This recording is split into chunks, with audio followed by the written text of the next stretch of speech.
नमस्कार दोस्तों, UPSC CSAT comprehension की सीरीज में आप सभी का स्वागत है। अभी तक हम वर्ष 2020, 2021, 2022 और 2023 के प्रीवियस ईयर क्वेश्चंस को सॉल्व कर चुके हैं। आज हम अपनी सीरीज को आगे बढ़ाते हुए वर्ष 2024 के पीवाईक्यू को सॉल्व करेंगे। वीडियो में आगे बढ़ने से पहले मैं आपको अपने बारे में बता देना चाहता हूँ। मेरा नाम है ललित गोयल और मैंने अभी तक 4 बार यूपीएससी का अटेम्प्ट दिया है, जिसमें मैंने 3 बार प्रीलिम्स क्वालिफाई किया है, साथ में 2 बार आईएफएस के कट ऑफ भी क्लियर की है। इसके साथ मैंने 2 बार यूपी पीसीएस, 2 बार बिहार पीसीएस और 3 बार हरियाणा पीसीएस की प्रीलिम्स परीक्षा पास की है। साथ में मैंने हिंदी लिटरेचर सब्जेक्ट में यूजीसी नेट जेआरएफ की परीक्षा भी पास की है। आप देख सकते हैं कि ये 2023 की मार्कशीट है, जिसमें सीसैट में मेरे मार्क्स 90 हैं। ये 2022 की मार्कशीट है, इसमें मेरे मार्क्स 89.44 हैं और ये 2021 की मार्कशीट है, जिसमें मेरे मार्क्स 90 हैं। ये मेरा टेलीग्राम चैनल है। अगर आपको कोई भी डाउट हो तो आप यहाँ मुझे मैसेज कर सकते हैं। इसके अलावा यहाँ पर आपको मिलेंगे डेली क्विज और जितना भी स्टडी मटेरियल मैं पढ़ाता हूँ वो सब आपके यहाँ पर अपलोड हो जाएगा। ठीक है, सो आगे बढ़ते हैं। जैसा कि आप देख सकते हैं कि इस बार इंग्लिश मीडियम और हिंदी मीडियम दोनों की जो रैंकर हैं उनका संबंध अनअकैडमी से है। रैंक 1 अनुज अग्निहोत्री जी और रैंक 20 रवि राज जी दोनों ही अनअकैडमी से पढ़े हैं। तो अनअकैडमी इस सिविल सर्विसेज डे के उपलक्ष्य में आपके लिए लेकर आया है अब तक का सबसे लोएस्ट ऑफर।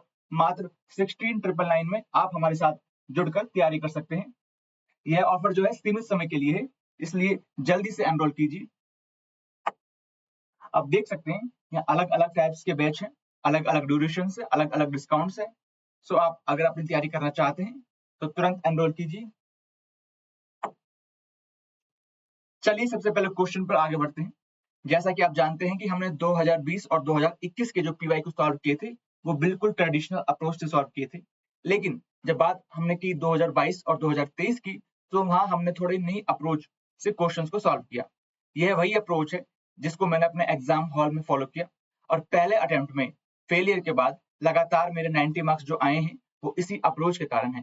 अगर आपको भी ये अप्रोच ठीक लगती है तो एक बार जरूर इसको ट्राई करके देखें, लेकिन अगर आपका इससे मार्क्स नहीं बन रहे तो अपनी पुरानी जो अप्रोच है, ट्रेडिशनल अप्रोच है, आप उस पर स्टिक रह सकते हैं। ठीक है, चलिए सबसे पहले हम बिना किसी पैसेज पढ़े डायरेक्ट क्वेश्चंस को देखेंगे। अगर आपने अभी तक हमारे प्रीवियस वीडियोस नहीं देखे तो एक बार आप उनको जरूर देख लीजिएगा। इससे आपको मेरे पढ़ाने के तरीके में थोड़ा क्लियरिटी होगी, अंडरस्टैंडिंग बढ़ेगी। ठीक है, सो आज जो बच्चे नए जुड़े हैं मैं बता देना चाहता हूं कि आप बिना पैसेज पढ़े हम सबसे पहले क्वेश्चन को सॉल्व करने का कोशिश करेंगे। देखते हैं कि हम कितने परसेंट तक सही आंसर के करीब पहुंच पाते हैं या नहीं। ठीक है, देखिए आप क्वेश्चन क्या रहा है, एक बार मैं हट जाता हूं। आप देख सकते हैं और सॉल्व करने की कोशिश कीजिए। 2 ही स्टेटमेंट है, इसके बाद 4 स्टेटमेंट है दरअसल। आप सबसे पहले पढ़ सकते हैं इसको।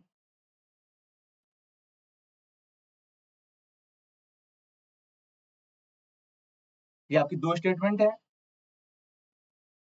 इसके बाद ये आपकी 2 और स्टेटमेंट है, तो टोटल 4 स्टेटमेंट है।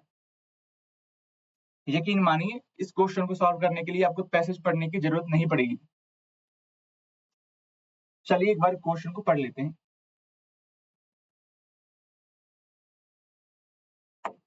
देखिए क्वेश्चन कह रहा है कि निम्नलिखित में से कौन से कथन सर्वाधिक तर्कसंगत और विवेकपूर्ण निष्कर्षों को सर्वोत्तम रूप से दर्शाते हैं, जिन्हें इस परिच्छेद से प्रतिपादित किया जा सकता है। पहला ऑप्शन देखते हैं क्या कह रहा है। पहला ऑप्शन कह रहा है कि खाद्यान्न की हानि और बर्बादी के लिए खाद्यान्न वितरण की चालू पद्धतियां पूर्ण रूप से उत्तरदायी हैं। ठीक है, यहाँ लिखा है पूर्ण रूप से। अब खाद्यान्न वितरण की चालू पद्धतियां मतलब डिस्ट्रीब्यूशन, मतलब कहीं ना कहीं हमारे खाद्यान्न के डिस्ट्रीब्यूशन में विसंगतियां हैं। यह बात सही है कि बहुत सारा खाद्यान्न हमारा वेस्ट होता है due to lack of distribution. ठीक है, क्योंकि हमारे पास जो अवसंरचना है, आधारभूत अवसंरचना, उसका जो ढांचा है वो बिल्कुल ठीक नहीं है। तो इस कारण हमारा बहुत सारा फूड वेस्ट हो जाता है। लेकिन क्या आप भी मानते हैं कि सिर्फ और सिर्फ यही एक कारण है? ऐसे बहुत से कारण हैं, जैसे हमारा उपभोग पैटर्न भी एक कारण है खाद्यान्न के मतलब खराब होने का। जैसे हम देखते हैं अक्सर शादी ब्याह में कितना सारा खाना जो है वो खराब हो जाता है, ठीक है? प्रॉपर वेयर हाउसिंग नहीं है। आप देख सकते हैं जहाँ अनाज का भंडारण होता है, वहाँ पर वेयर हाउसिंग के अभाव के कारण बहुत सारा अनाज सड़ जाता है, उसमें नमी हो जाती है, चूहे जो हैं उसको खा जाते हैं अनाज को। सो बहुत सारे फैक्टर्स हैं। जब आप कभी भी पेपर 3 इकोनॉमी में पढ़ेंगे, सो आपने ज़रूर पढ़ा होगा, ठीक है? सो पूर्ण रूप से उत्तरदायी है, यह वाला जो ऑप्शन है ये गलत है, ठीक है? इसे गलत साबित करने के लिए पैसेज पढ़ने की जरूरत भी नहीं है। ये आपकी जीएस की नॉलेज से बिल्कुल ठीक हो जाएगा। अब देखिए इस क्वेश्चन में, जैसे ही मैंने फर्स्ट क्वेश्चन को एलिमिनेट करा, अब आप देख सकते हैं कि मेरा ए ऑप्शन खत्म हो गया, सी ऑप्शन खत्म हो गया, डी ऑप्शन खत्म हो गया। सो मेरा ऑटोमेटिक आंसर आ गया है 2 एंड 3। अगर आप पहली बार जुड़े हैं मेरे साथ तो आपको शायद ये लगेगा कि मुझे आंसर पता है इसलिए मैं ये बता पा रहा हूँ, लेकिन मैं आपको अगेन बता देना चाहता हूँ, यही स्ट्रेटजी को मैंने अपने एग्जाम हॉल में फॉलो किया था 2021, 22 और 23 में, जहां मेरे मार्क्स आए थे 90। और मेरे 90 मार्क्स ये जब आए हैं तब 12th क्लास में जो मेरे मार्क्स हैं इंग्लिश और मैथ्स में काफी कम है। पहले अटेम्प्ट में मेरे सीसेट क्वालिफायर नहीं हो पाया था, पर उसके बाद जब मैंने अपनी स्ट्रेटजी में थोड़ा चेंज किया तो उसके बाद रिजल्ट आना चालू हो गए। अगर आपके भी कॉम्प्रिहेंशन में मार्क्स नहीं आ रहे तो एक बार आप इस स्ट्रेटजी को जरूर फॉलो कीजिए, ठीक है? एक बार हम दोबारा पैसेज पढ़ लेते हैं, बाकी ऑप्शंस को देख लेते हैं एक बार।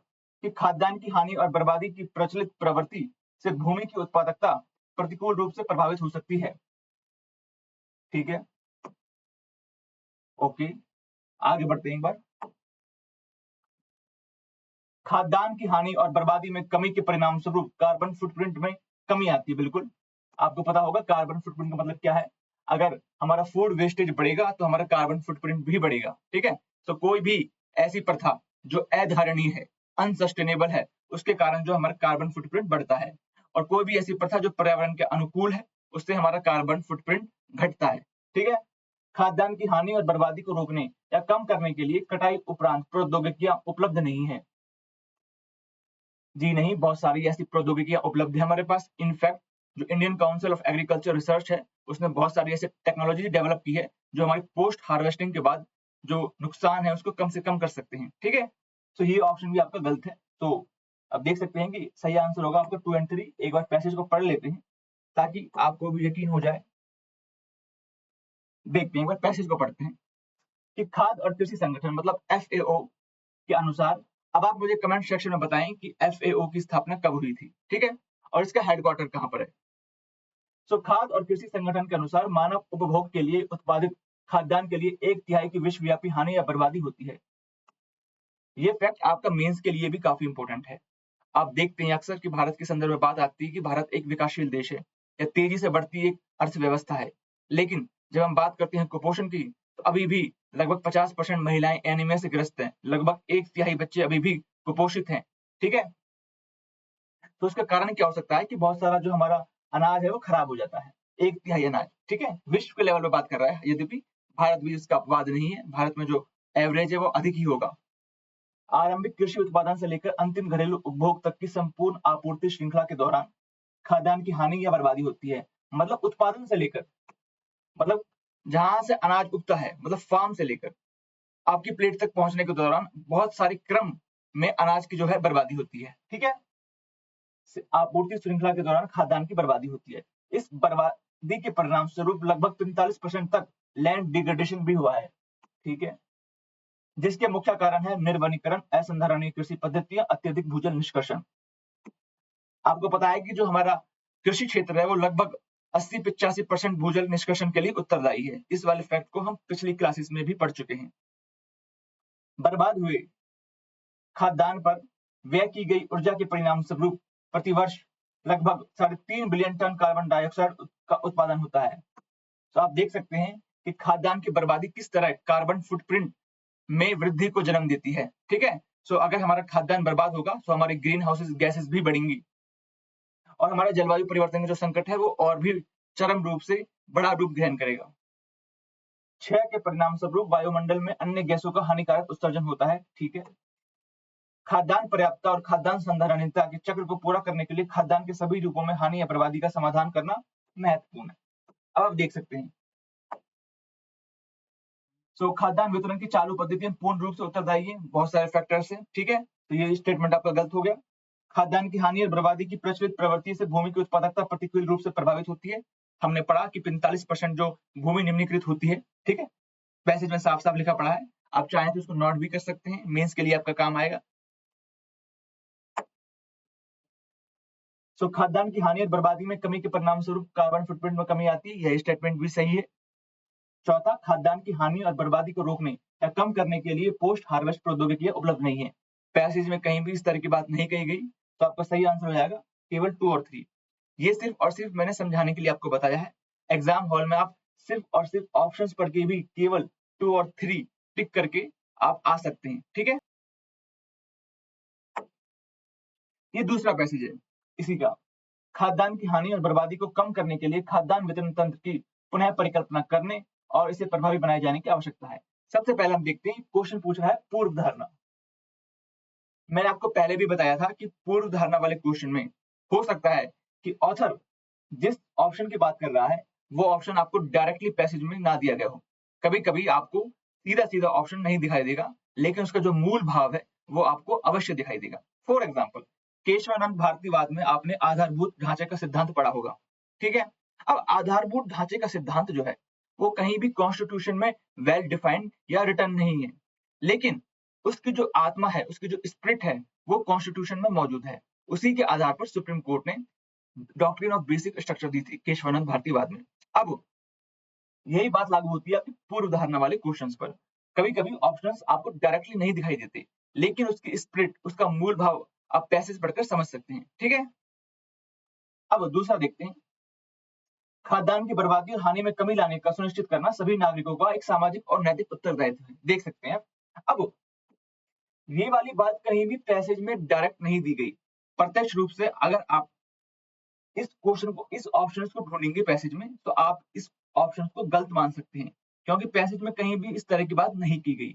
लेकिन ऑथर का जो मूल भाव है वो यही है कि खाद्यान्न में बर्बादी और हानि में कमी लाना सुनिश्चित करना, ये हमारा नैतिक उत्तरदायित्व है, ठीक है। सबसे पहले उसने बताया कि खाद्यान्न की हानि बर्बादी के क्या कारण है, इसके क्या परिणाम हो सकते हैं। तो उससे एक कदम आगे बढ़ते हुए हम ये अंदाजा लगा सकते हैं कि वो कहना चाह रहा है कि इसमें कमी लाना, बर्बादी में कमी लाना, ये हमारा कर्तव्य है, ठीक है। सभी नागरिकों का एक नैतिक उत्तरदायित्व है। अगर यहाँ लिखा होता कि सुनिश्चित करना केवल नागरिकों का एक सामाजिक और नैतिक उत्तरदायित्व है, अगर यहाँ पर यह बात लिखी होती कि खाद्यान्न की बर्बादी और हानि में कमी लाने को सुनिश्चित करना केवल नागरिकों का उत्तरदायित्व है, तो ये ऑप्शन गलत हो जाता। तो यहाँ पर कोई एक्सट्रीम स्टेटमेंट नहीं है, नॉर्मल स्टेटमेंट है, पैसेज की जो मूल आत्मा है उसके साथ सुसंगत है, तो इसका मतलब यह भी सही है। सो आपका दोनों ऑप्शन आपके सही है, ठीक है। अगर आपको कोई डाउट हो किसी भी पैसेज में, तो आप मुझे टेलीग्राम जो मेरा ग्रुप है वहां मुझे मैसेज कर सकते हैं, मैं आपकी सभी क्वेरी का जवाब दूंगा, ठीक है। आगे देखते हैं, ये पैसेज है। एक बार बिना पैसेज पढ़े आप इस क्वेश्चन को सॉल्व करने की कोशिश कीजिए, और इस तरह के क्वेश्चन हम पहले भी सॉल्व कर चुके हैं। ये आपका मौद्रिक नीति, राजकोषीय नीति और मुद्रास्फीति पर क्वेश्चन है। इस टाइप के सेम टू सेम क्वेश्चन हम पहले की क्लासेस में भी सॉल्व कर चुके हैं। अगर आपने क्लासेस नहीं देखी तो एक बार जरूर देखिएगा।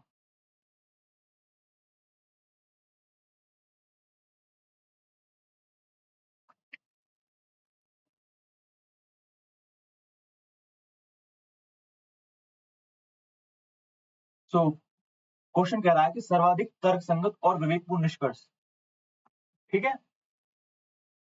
केंद्रीय बैंक बजट समर्थन के बिना मुद्रास्फीति को कम नहीं कर सकते, ठीक है।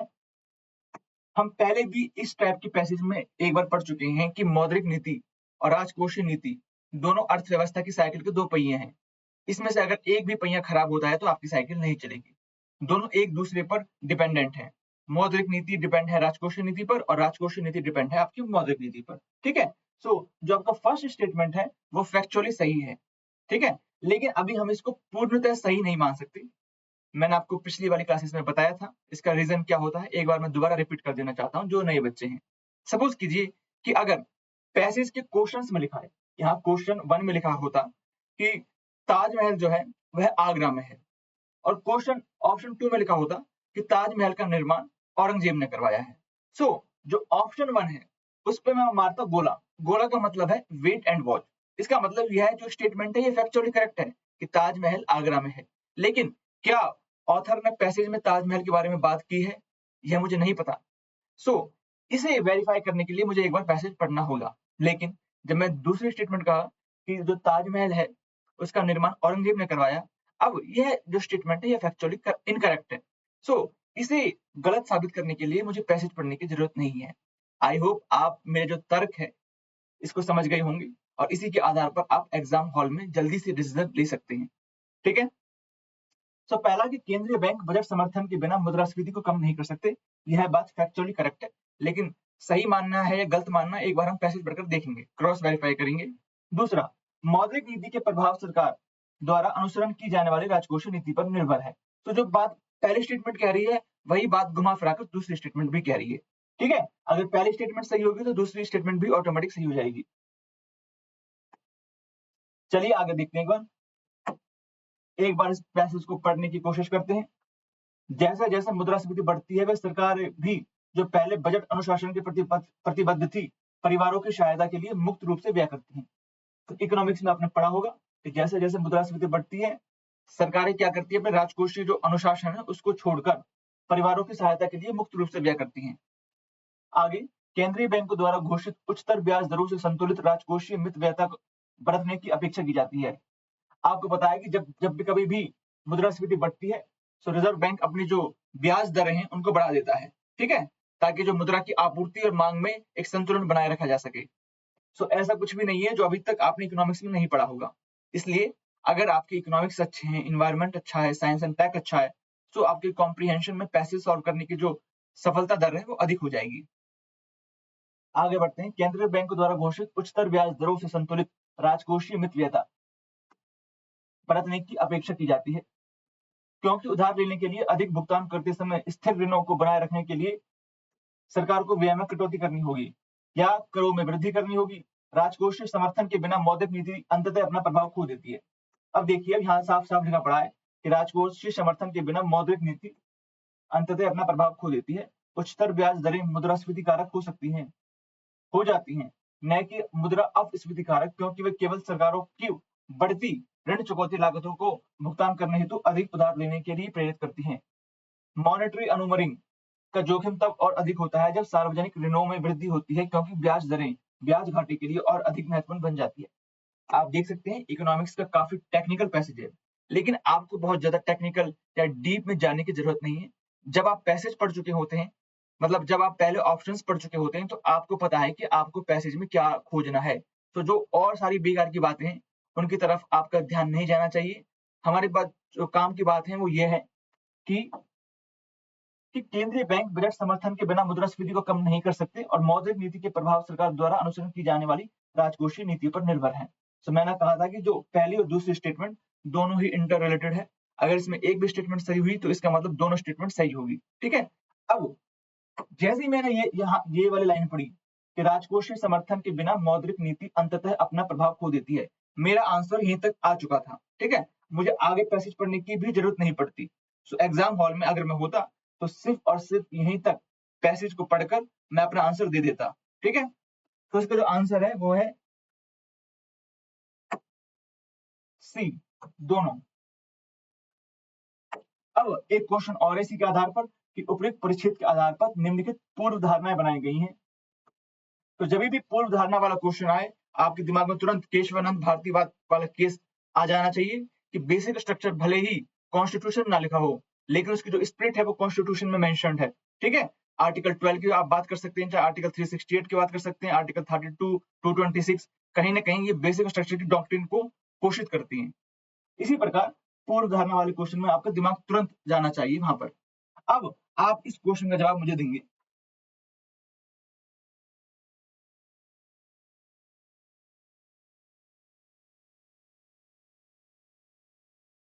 अब देखते हैं कि एक बार कि अगर आपने पैसेज नहीं भी पढ़ा होता तो भी सिर्फ जनरल नॉलेज या इकोनॉमिक्स में जो आपकी नॉलेज है उसके आधार पर भी आप इस क्वेश्चन को सही मार्क करके आ सकते हैं। काफी इजी पैसेज है 2024 के।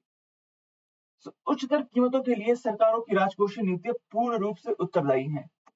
अब आपको पता है कि उच्चतर कीमतें बहुत सारी चीजों पर डिपेंड करती है, डिमांड एंड सप्लाई के ऊपर। आपकी मौद्रिक नीति भी जिम्मेदार है, राजकोषीय नीति भी जिम्मेदार है। ऐसे में आपका पहला स्टेटमेंट हो जाता है गलत। अब मान लीजिए कि ईरान इजराइल वॉर चल रहा है, ऐसे में जो एलपीजी जो क्राइसिस है, क्या उसके लिए भारत सरकार की राजकोषीय नीति निर्भर है या फिर उसका कारण क्या कुछ और है? तो ऑब्वियसली कि भारत सिर्फ और सिर्फ भारत सरकार अपनी राजकोषीय नीति के द्वारा एलपीजी प्राइसेस को कम नहीं कर सकती। जब तक आपकी जो मांग है और आपूर्ति है उसके बीच संतुलन नहीं होगा, प्राइसेस आपकी बढ़ेंगी। ठीक है? तो पहला स्टेटमेंट आपका गलत है। उच्चतर कीमतें दीर्घावधि सरकारी बंद पत्रों को प्रभावित नहीं करती। अब भूल जाइए थोड़ी देर के लिए कि आप कॉम्प्रिहेंशन की क्लास ले रहे हैं। आप सोच के चलिए कि आप इकोनॉमिक्स की क्लास ले रहे हैं और इकोनॉमिक्स का क्वेश्चन सॉल्व कर रहे हैं। सो ऐसे में क्या आप सेकंड स्टेटमेंट को सही मानेंगे या गलत? बस आपको जो भी आंसर होगा वो सही होगा।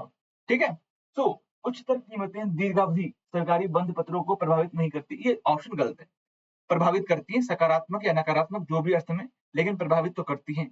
सो आपका सेकंड ऑप्शन भी गलत हो जाएगा। सो आपका सही आंसर होगा डी, न तो एक न दो। ठीक है, आगे बढ़ते हैं। ये पैसेज है, ये आपका क्वेश्चन है। एक बार आप देख सकते हैं 4 ऑप्शन है हमारे पास।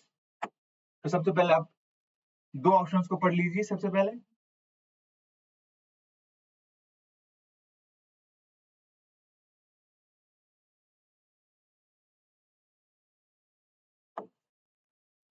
इसके बाद 2 ऑप्शंस और हैं, आप उसको भी पढ़ लीजिए।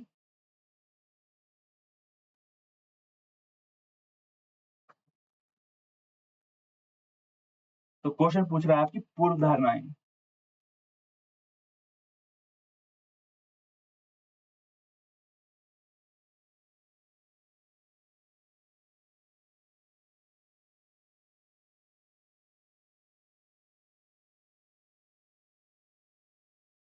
ये दूसरे 2 अलग-अलग क्वेश्चंस हैं। ठीक है, तो 2 क्वेश्चंस हैं आपके।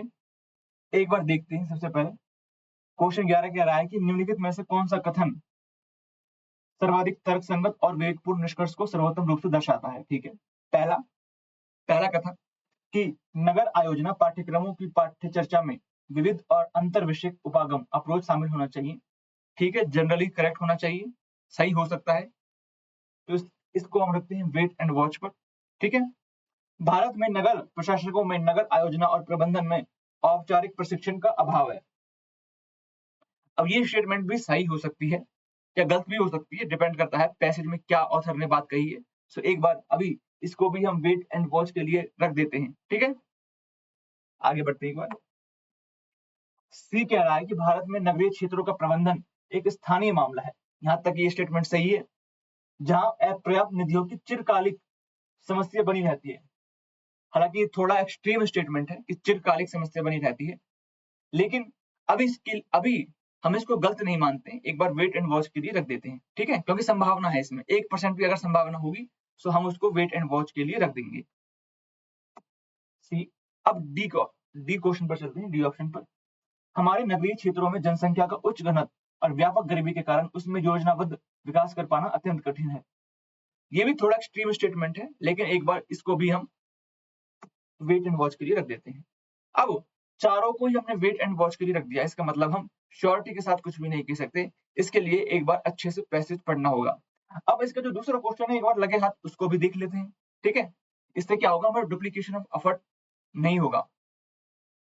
उपयुक्त परिच्छेद के आधार पर निम्नलिखित पूर्व धारणाएं बनाई गई हैं कि भारत को नगर व्यावसायिकों की एक नई पीढ़ी की आवश्यकता है जिसके पास आधुनिक नगर पद्धति का संगत ज्ञान हो। ये बात सही है, इसको भी वेट एंड वॉच में रखते हैं। वर्तमान में भारतीय विश्वविद्यालयों में तंत्र उपागम या सिस्टम अप्रोच में प्रशिक्षण देने की क्षमता या सामर्थ्य नहीं है। मुझे नहीं पता कि ऑथर ने क्या माना है, लेकिन ये थोड़ा एक्सट्रीम स्टेटमेंट है। ठीक है, लेकिन अभी इसको भी हम वेट एंड वॉच के लिए रख देते हैं। अब आपने सारे जो क्वेश्चन है उनको ध्यानपूर्वक देखा होगा। अब जब आप पैसेज पढ़ेंगे तो सिर्फ और सिर्फ इन ऑप्शंस के इर्द गिर्द ही आप पैसेज को पढ़ेंगे। जो भी और भी साइड की नॉलेज है पैसेज में और जो बेकार की बातें लिखी गई हैं जिनका इन ऑप्शन से कोई लेना देना नहीं है, उनको हम नजरअंदाज करेंगे। ठीक है, चलिए एक बार देखते हैं।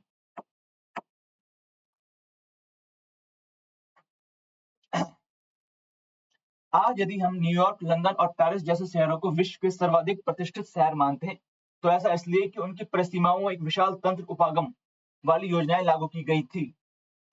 ठीक है, इस सिस्टम्स का आधार सामाजिक, स्थानिक और सांस्कृतिक आकांक्षाओं को संगणन, सांख्यिकी, समीकरण का उपयोग करके गणितीय मॉडलों में रूपांतरित करने की प्रक्रिया है। ठीक है, तथा समस्याओं के निरूपण और समाधान करने का एक कलन विधिक या एल्गोरिथम तरीका है। अब देख सकते हैं कि जो न्यूयॉर्क है, लंदन है और पेरिस जैसे शहरों ने किस प्रकार सामाजिक, स्थानिक और सांस्कृतिक आकांक्षाओं को आपका जो गणितीय मॉडलों में रूपांतरित कर दिया, किस प्रकार टेक्नोलॉजी का यूज किया है डेवलपमेंट में। ठीक है, पश्चिम के आरंभिक विश्वविद्यालयों ने व्यावसायिकों को आयोजना में प्रशिक्षित करना आरंभ किया था। आप देख सकते हैं कि उन्होंने क्या ऐसा किया था जो हम नहीं कर पा रहे हैं अभी। तो ऑथर ये बात बता रहे हैं कि उन्होंने आरंभिक विश्वविद्यालयों ने व्यावसायिकों को आयोजना में प्रशिक्षित करना आरंभ किया था। अब आपको याद आ रहा होगा कि पैसेज में हम इस वाली लाइंस को कहीं ना कहीं पढ़ चुके हैं। ठीक है, और कुछ ऐसे अत्यंत प्रतिभावान आयोजनकारों को जन्म दिया जो इन क्षेत्रों में विशेषज्ञ थे। आपने देखा होगा कि जो चंडीगढ़ है, हरियाणा की जो कैपिटल है, हरियाणा और पंजाब की कैपिटल चंडीगढ़, उसका निर्माण भी ली कार्बूजियर ने किया था। तो उनके पास जो है वर्ल्ड क्लास आर्किटेक्ट हैं। ऐसा नहीं है कि भारत के पास कभी वर्ल्ड क्लास आर्किटेक्ट नहीं थे। आप देख सकते हैं कि चाहे वो अजंता हो, एलोरा हो, हमारे पास भी पहले काफी फेमस वर्ल्ड क्लास आर्किटेक्ट थे, लेकिन मध्यकाल में थोड़े कम हुए। लेकिन फिर दोबारा देखते हैं कि फिर उसके बाद मुगल डायनेस्टी में आपके काफी आर्किटेक्ट हैं, चाहे उसमें आप ताजमहल जो है उसका सर्वश्रेष्ठ एग्जाम्पल है। ठीक है, ऐसा इसलिए था क्योंकि इन्हीं विषयों को उस आयोजना पाठ्यक्रम में समाहित कर लिया गया था जिनकी जड़ें सामाजिक विज्ञान, भूगोल और वास्तुकला में थी। भारत में आयोजना और इसकी शिक्षा पश्चिम से भिन्न है। आप देख सकते हैं ऑथर कह रहे हैं कि भारत में आयोजना और इसकी शिक्षा पश्चिम से भिन्न है। अब आप देख सकते हैं कि पूरे पैसेज में ऑथर ने पश्चिम की काफी तारीफ की है और लास्ट में क्या लिखा है कि भारत में आयोजना और इसकी शिक्षा पश्चिम से भिन्न है। इसका मतलब कहीं ना कहीं ऑथर कह रहे हैं कि भारत को भी इस संदर्भ में प्रयास करना चाहिए जो काम पश्चिम ने किया है। ठीक है, हमें पश्चिम से आज सीखने की जरूरत है। चलिए एक बार देखते हैं कि पहला, नगर आयोजना पाठ्यक्रमों की पाठ्य चर्चा में विविध और अंतर विषयक उपागम या अप्रोच शामिल होनी चाहिए। पैसेज में ये बात साफ साफ लिखी पड़ी है। ठीक है, ये ऑप्शन आपका सही हो सकता है। बाकी ऑप्शन देखते हैं एक बार। भारत में नगर के प्रशासकों में नगर आयोजना और प्रबंधन में औपचारिक प्रशिक्षण का अभाव है। पैसेज में भारत के संदर्भ में कहीं भी बात नहीं की गई कि भारत में क्या नहीं है। पैसेज में बताया गया है कि पश्चिम में क्या है। ठीक है, आई होप आप इस अंतर को समझ पा रहे होंगे। तो सेकंड ऑप्शन आपका गलत है। भारत में नगरीय क्षेत्रों का प्रबंधन एक स्थानीय मामला है जहां अपर्याप्त निधियों की चिरकालिक समस्या बनी रहती है। पैसेज में कहीं भी निधियों की बात नहीं कही गई, ना ही भारत के संदर्भ में इतनी डिटेल चर्चा की गई है। ठीक है, थर्ड ऑप्शन गलत हो जाएगा आपका। फोर्थ, हमारे नगरीय क्षेत्रों में जनसंख्या का उच्च घनत्व, व्यापक गरीबी के कारण उनमें योजनाबद्ध विकास कर पाना कठिन है। अगेन पैसेज में कहीं भी इस तरह की बात नहीं कही गई। डी गलत है आपका। अब चलते हैं 12वें क्वेश्चन पर। 12वां क्वेश्चन कह रहा है पूर्व धारणा। भारत को नगर व्यवसायिकों की एक नई पीढ़ी की आवश्यकता है जिनके पास आधुनिक नगर पद्धति का सुसंगत ज्ञान हो। पैसेज पढ़ने के बाद ऑथर की मंशा यही लग रही है। मैंने आपको बताया है कि ऑथर ने लास्ट में कंपेयर भी किया है कि भारत के पास क्या नहीं है। अब पश्चिम के पास क्या था? पश्चिम के पास ये सभी था। पश्चिम के पास नगर व्यवसायिकों की एक नई पीढ़ी थी जिनके पास आधुनिक नगर पद्धति का संगत ज्ञान था। भारत के पास ये नहीं है। ऑथर ने लास्ट में कंपेयर किया है। इसका मतलब ऑथर कह रहा है कि हमें भी कहीं ना कहीं पश्चिम से सीखने की जरूरत है। ठीक है, तो ये ऑप्शन आपका सही हो जाएगा। सेकंड,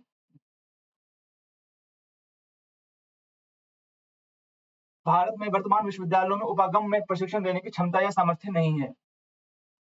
अब ऑप्शन इतना क्रिटिकल नहीं है भारत को लेकर। हमारे पास क्या नहीं है, यह पैसेज में कहीं भी बात नहीं कही गई।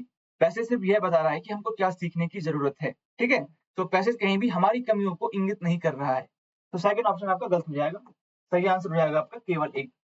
आई होप आपके अभी तक सारे क्वेश्चन सही गए होंगे। ठीक है,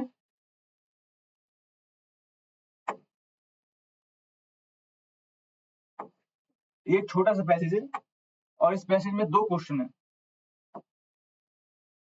आप चाहें तो जो छोटे पैसेज होते हैं, 1 मिनट, हाँ, आप चाहें तो जो छोटे पैसेज हैं जिसमें इसमें 2 क्वेश्चंस हैं, तो आप बिना पैसेज को पढ़े, मतलब बिना ऑप्शंस देखे डायरेक्ट पैसेज पढ़ सकते हैं क्योंकि काफी छोटा पैसेज है। तो इसमें हम ये वाली अप्रोच यूज कर सकते हैं जो ट्रेडिशनल अप्रोच होती है, पारंपरिक जो अप्रोच है ये इसमें हम यूज करेंगे।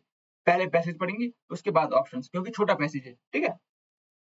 इंटरनेट पर प्रत्येक आवाज एक ही प्रकार के श्रोताओं को नियंत्रित नहीं करती, सही बात है।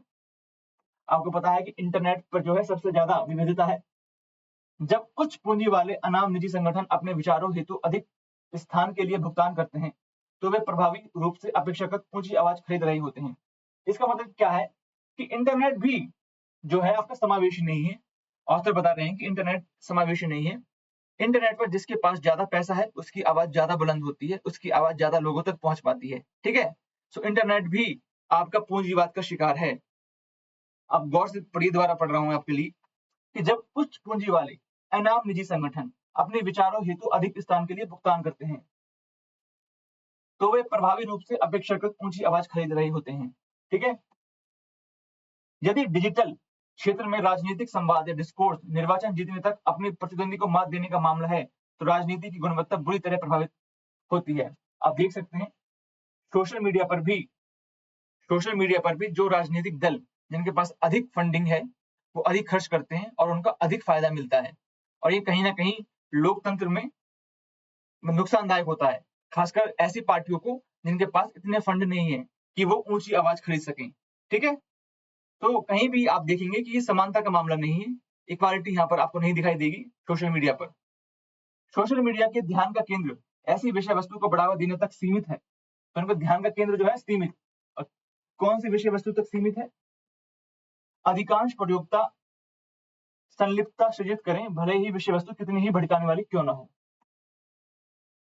आप देख सकते हैं कि ऑथर जो है सोशल मीडिया को लेकर काफी क्रिटिकल है, आलोचनात्मक है, ठीक है।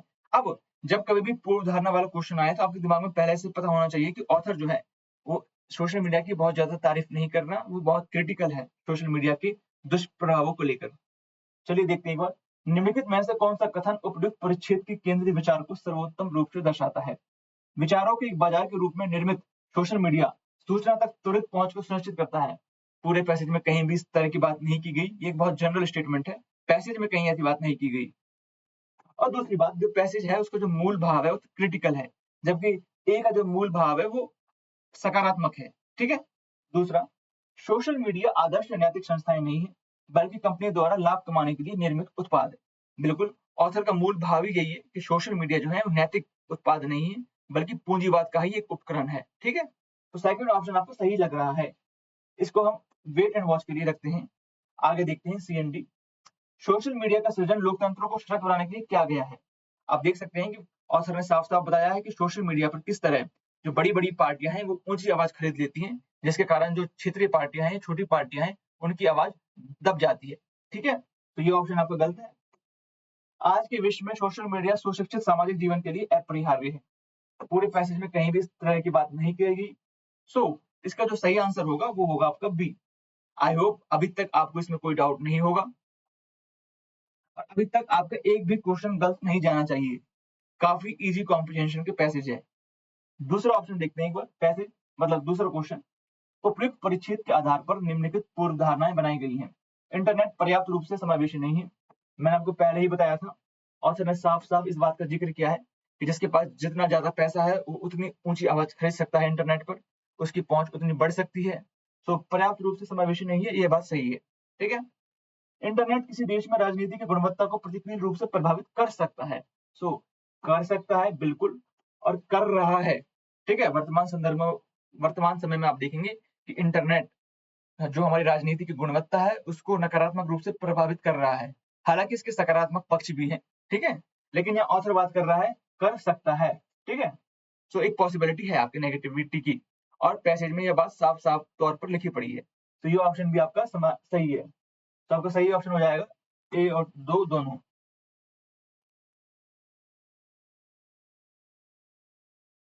चलिए आगे बढ़ते हैं। आप देख सकते हैं काफी बड़ा पैसेज है, तो इसके लिए हम अपनी नई अप्रोच को फॉलो करेंगे। सबसे पहले आप दो ऑप्शंस को पढ़ सकते हैं।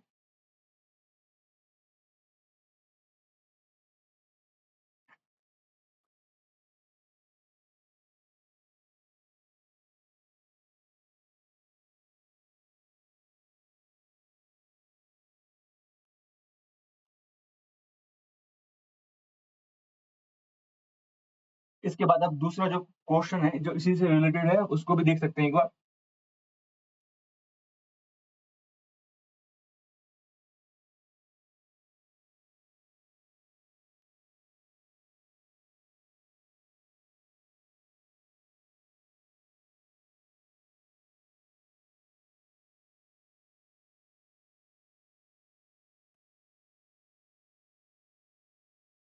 आई होप आप अभी तक किसी न किसी निष्कर्ष पर पहुंच गए होंगे।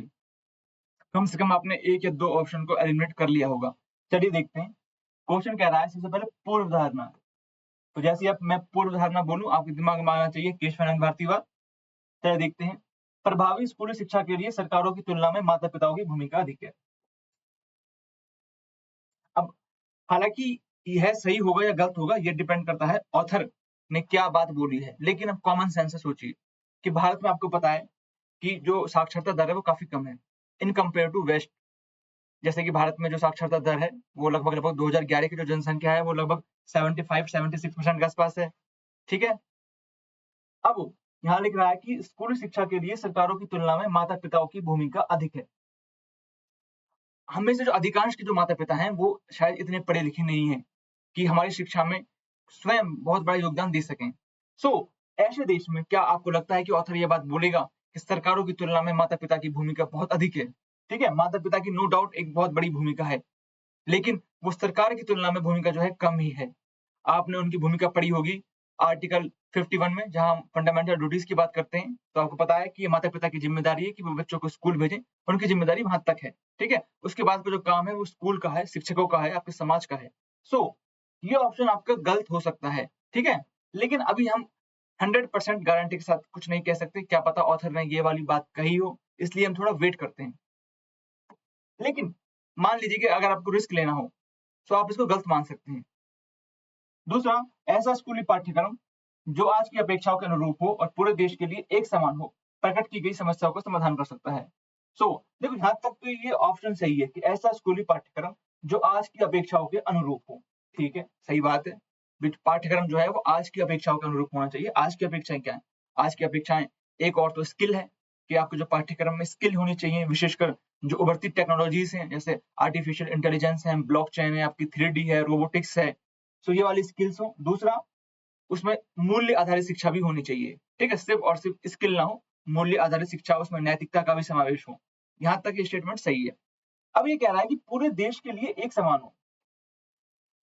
अब आपको पता है कि भारत जो है विविधताओं वाला देश है, तो ऐसे में इतने विविधताओं से युक्त भारत में एक समान पाठ्यक्रम एकता के लिए बहुत अच्छा नहीं हो सकता। ठीक है, हो सकता है कि कम से कम आपका 70-80% आपके समान हो, 70-80% सिलेबस आपका समान हो, लेकिन कम से कम 20-30% सिलेबस आपका अलग-अलग हो। जैसे फॉर एग्जांपल अगर हम नॉर्थ ईस्ट की बात करें, तो उनको पता होना चाहिए कि हमारा कल्चर क्या है। शेष भारत को भी इसके बारे में पता होना चाहिए। ठीक है? अलग-अलग जगहों पर जो सिलेबस है वो कम से कम आपको 10 से 20% अलग-अलग होना चाहिए, जो उस क्षेत्र की संस्कृति की जो भी विशेषताएँ हैं उनको समेकित कर सके। ये जो ऑप्शन है गलत हो सकता है, लेकिन एक बार इसको भी हम वेट एंड वॉच में रखते हैं। अब कह रहा है कि उपयुक्त पूर्व धारणाओं में से कौन-सी मान्य है? एक बार हम पहले पैसेज को पढ़ेंगे, उसके बाद निष्कर्ष लेंगे। लेकिन अगर मान लीजिए कि आपके पास समय कम है, तो सबसे बेस्ट ऑप्शन क्या होगा कि आप इसमें डी की ओर जाएँ। हाँ, लेकिन एक बार पैसेज पढ़ लीजिएगा, अगर आपके पास समय है तो पैसेज ज़रूर पढ़ें। ठीक है? निम्नलिखित में से कौन सा कथन इस परिच्छेद द्वारा संप्रेषित केंद्रीय विचार को सर्वोत्तम रूप से दर्शाता है कि देश में गरीबी के संपूर्ण उन्मूलन से हमारे स्कूली बच्चों की न्यून प्रदर्शन की समस्या का समाधान होगा? अब आपको पता है कि जो न्यून प्रदर्शन की समस्या है वो सिर्फ और सिर्फ गरीबी के समाधान से खत्म नहीं हो जाएगी। ठीक है, जो आपकी लर्निंग पॉवर्टी है, हम पहले भी अपनी क्लासेस में लर्निंग पॉवर्टी वर्ड का यूज कर चुके हैं। आपकी जो लर्निंग पॉवर्टी है उसके मल्टीपल कारण है, उसमें एक कारण है आपका गरीबी। अब आप इस क्वेश्चन को ऐसे समझिए, सपोज कीजिए कि किसी के जो पेरेंट्स हैं वो काफी अमीर हैं, क्या इस बात की गारंटी है कि उनके बच्चों में लर्निंग पॉवर्टी बिल्कुल नहीं होगी? क्या उनकी सीखने की जो दर है, हो सकता है कि वो किसी ऐसे बच्चे की तुलना में भी कम हो जो गरीब हो। ये जो है आपका रामबाण उपाय नहीं है। पहला ऑप्शन आपका होगा गलत। क्योंकि एक्सट्रीम स्टेटमेंट है आपकी। दूसरा, माता पिता और शिक्षकों को मौद्रिक प्रोत्साहन देना बच्चों के अकादमिक प्रदर्शन में सुधार लाने की रणनीति है। मतलब ऑथर डायरेक्ट रिश्वत देने की बात कर रहा है कि आप माता पिता को रिश्वत दीजिए। अगर आप माता पिता को रिश्वत देंगे सो उससे बच्चों के जो शैक्षणिक प्रदर्शन में सुधार होगा। आपको क्या लगता है कि ऑथर इस तरह के जो अल्पकालिक समाधान है उनकी ओर जाएगा? तो मेरे हिसाब से ना है। ठीक है,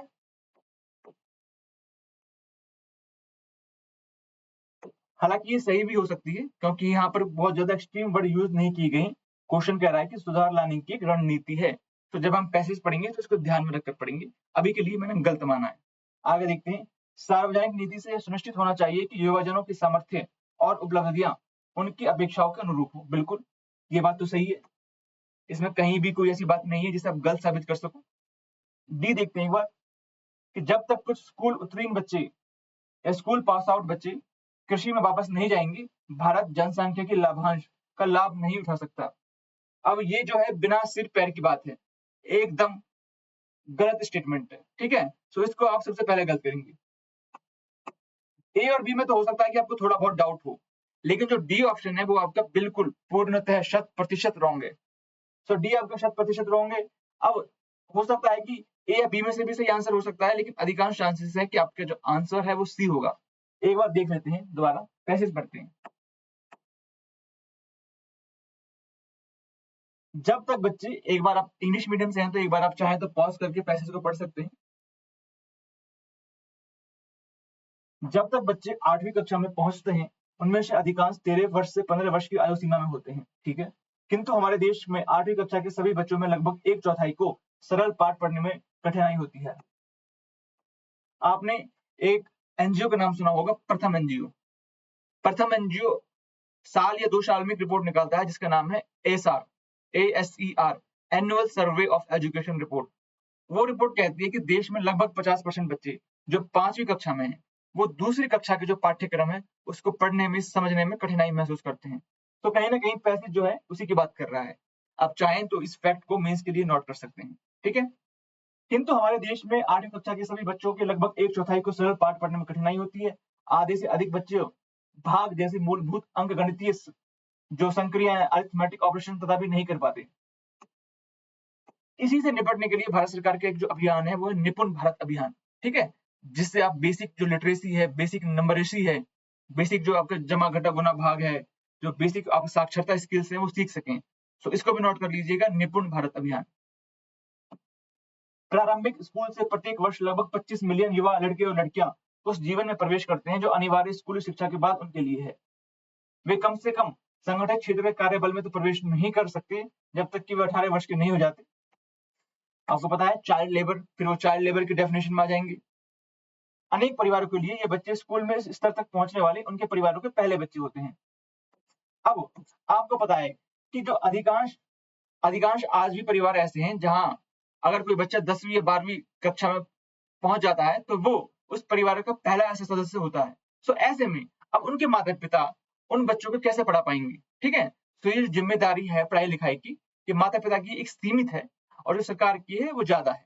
माता पिता की मेन भूमिका है कि वो बच्चों को स्कूल भेजें। ठीक है, उसके बाद का काम जो है वो सरकार का है कि उनको बेसिक इंफ्रास्ट्रक्चर प्रोवाइड करे, अच्छे क्वालिटी के टीचर्स प्रोवाइड करे। माता पिता और बच्चा अपेक्षा करते हैं कि स्कूल से ऐसे निकलें, ऐसे स्नातक, हाई स्कूल और कॉलेज तक जाएंगे, शायद ही कोई वापस कृषि में जाना चाहेगा। ठीक है, दूसरी ओर अकादमिक सामर्थ्य के संदर्भ में उनकी योग्यताएं कक्षा 8 के पाठ्यक्रम की अपेक्षाओं के आधार पर जितनी होनी चाहिए उससे बहुत निम्न होती हैं। मैंने पहले भी एक रिपोर्ट की चर्चा की थी, इंडिया स्किल रिपोर्ट।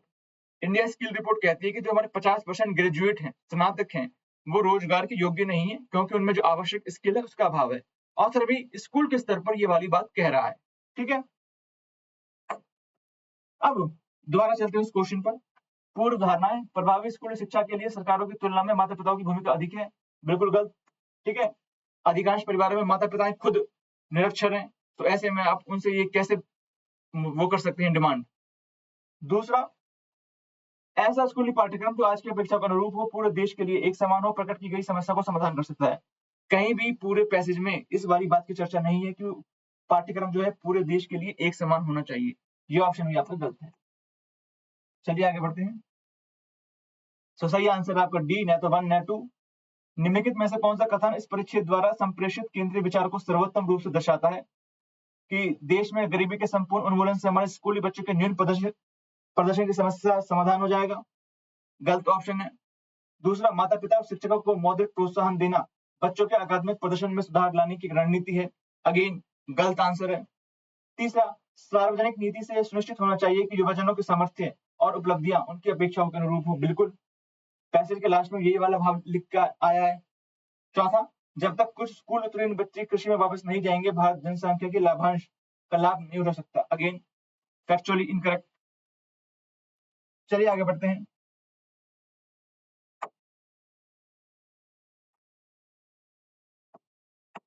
आप देख सकते हैं काफी छोटा पैसेज है, तो ऐसे पैसेज को हम डायरेक्ट पढ़ेंगे, ठीक है, ऑप्शंस नहीं देखेंगे, पहले पैसेज उसके बाद ऑप्शंस। देखते हैं कि अब हम यह मान लेते हैं, आप चाहें तो एक बार स्क्रीनशॉट ले सकते हैं। अब हम यह मान लेते हैं कि विज्ञान का एक सामाजिक उत्तरदायित्व है। इसका मतलब कि पहले शायद हम नहीं मानते थे कि विज्ञान का एक सामाजिक उत्तरदायित्व है। आपने एक टर्म पढ़ी होगी SSR, SSR। आपने एक टर्म पढ़ी होगी CSR,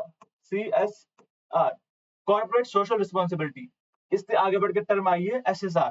SSR का मतलब है साइंटिफिक सोशल रिस्पॉन्सिबिलिटी। आप चाहें तो इनको भी नोट कर सकते हैं कि कैसे CSR से आज हम आगे बढ़ रहे हैं SSR की ओर, साइंटिफिक सोशल रिस्पॉन्सिबिलिटी, ठीक है।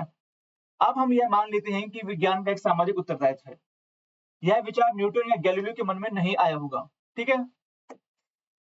उन्होंने विज्ञान को जगत के एक विवरण के रूप में माना जैसा कि यह है, और उन्होंने जिस एकमात्र उत्तरदायित्व को स्वीकार किया वह था सत्य को प्रकट करना।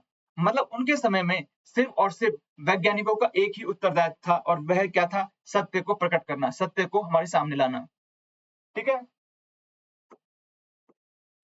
आपको पता होगा कि जो ब्रूनो है वो इस सत्य को सामने लाने के प्रयास में शहीद हो गया, ठीक है। उसने कहा था कि जो है पृथ्वी, मतलब पृथ्वी सूर्य के चारों ओर घूमती है, न कि सूर्य पृथ्वी के चारों ओर घूमता है। लेकिन उस समय जो अतिवादी लोग हैं उन्होंने ये बात नहीं मानी। बाद में ब्रूनो ने माफी मांगने से इनकार कर दिया, इसके कारण उसकी हत्या कर दी गई, ठीक है। सो न्यूटन या गैलीलियो के समय जो एकमात्र जो उनका उत्तरदायित्व था वो था सत्य को प्रकट करना। यह विचार आधुनिक है। कौन सा विचार आधुनिक है? कि विज्ञान का एक सामाजिक उत्तरदायित्व है। यह वाला विचार आधुनिक है कि विज्ञान एक सामाजिक उद्यम है और यह औद्योगिक क्रांति से प्रारंभ होता है। हम आश्चर्यचकित हैं कि हम सामाजिक बोध को और अधिक अतीत में नहीं खोज सकते, क्योंकि हम यह भ्रम पालते हैं कि औद्योगिक क्रांति ने एक स्वर्ण युग का अंत कर दिया। अब देखते हैं एक बार ऑप्शंस कि विज्ञान को वैज्ञानिकों की प्रतिबद्धता को अवश्य महत्व देना चाहिए। यहाँ लिख रहा है सर्वोत्तम रूप से दर्शाता है। अब इन चारों ऑप्शंस में जो सबसे बेस्ट स्टेटमेंट होगी वो हमारा आंसर होगा। देखते हैं कि विज्ञान को वैज्ञानिकों की प्रतिबद्धता को अवश्य महत्व देना चाहिए।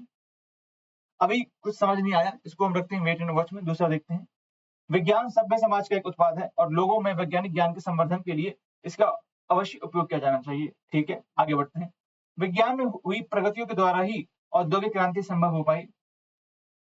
चौथा देखते हैं कि विज्ञान को सत्य का अनुसरण अवश्य करना चाहिए, किंतु सामाजिक कल्याण के लिए भी उत्तरदायी होना चाहिए।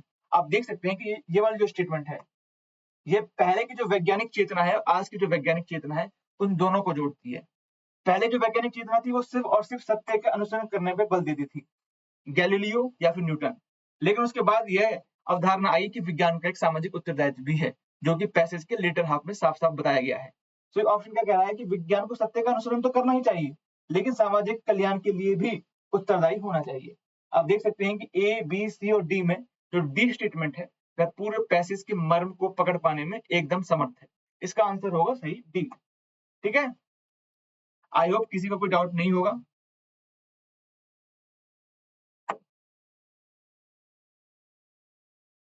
अब ये वाला जो पैसेज है यह भी विज्ञान के ऊपर है।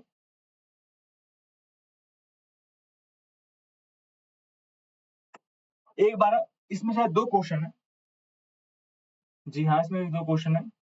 एक बार पैसेज को पढ़ लेते हैं। सबसे पहले एक बार हम पैसेज को पढ़ते हैं कि विज्ञान का इतिहास मानव जाति का वास्तविक इतिहास है। अब यहाँ पर इन्वर्टेड कॉमास है।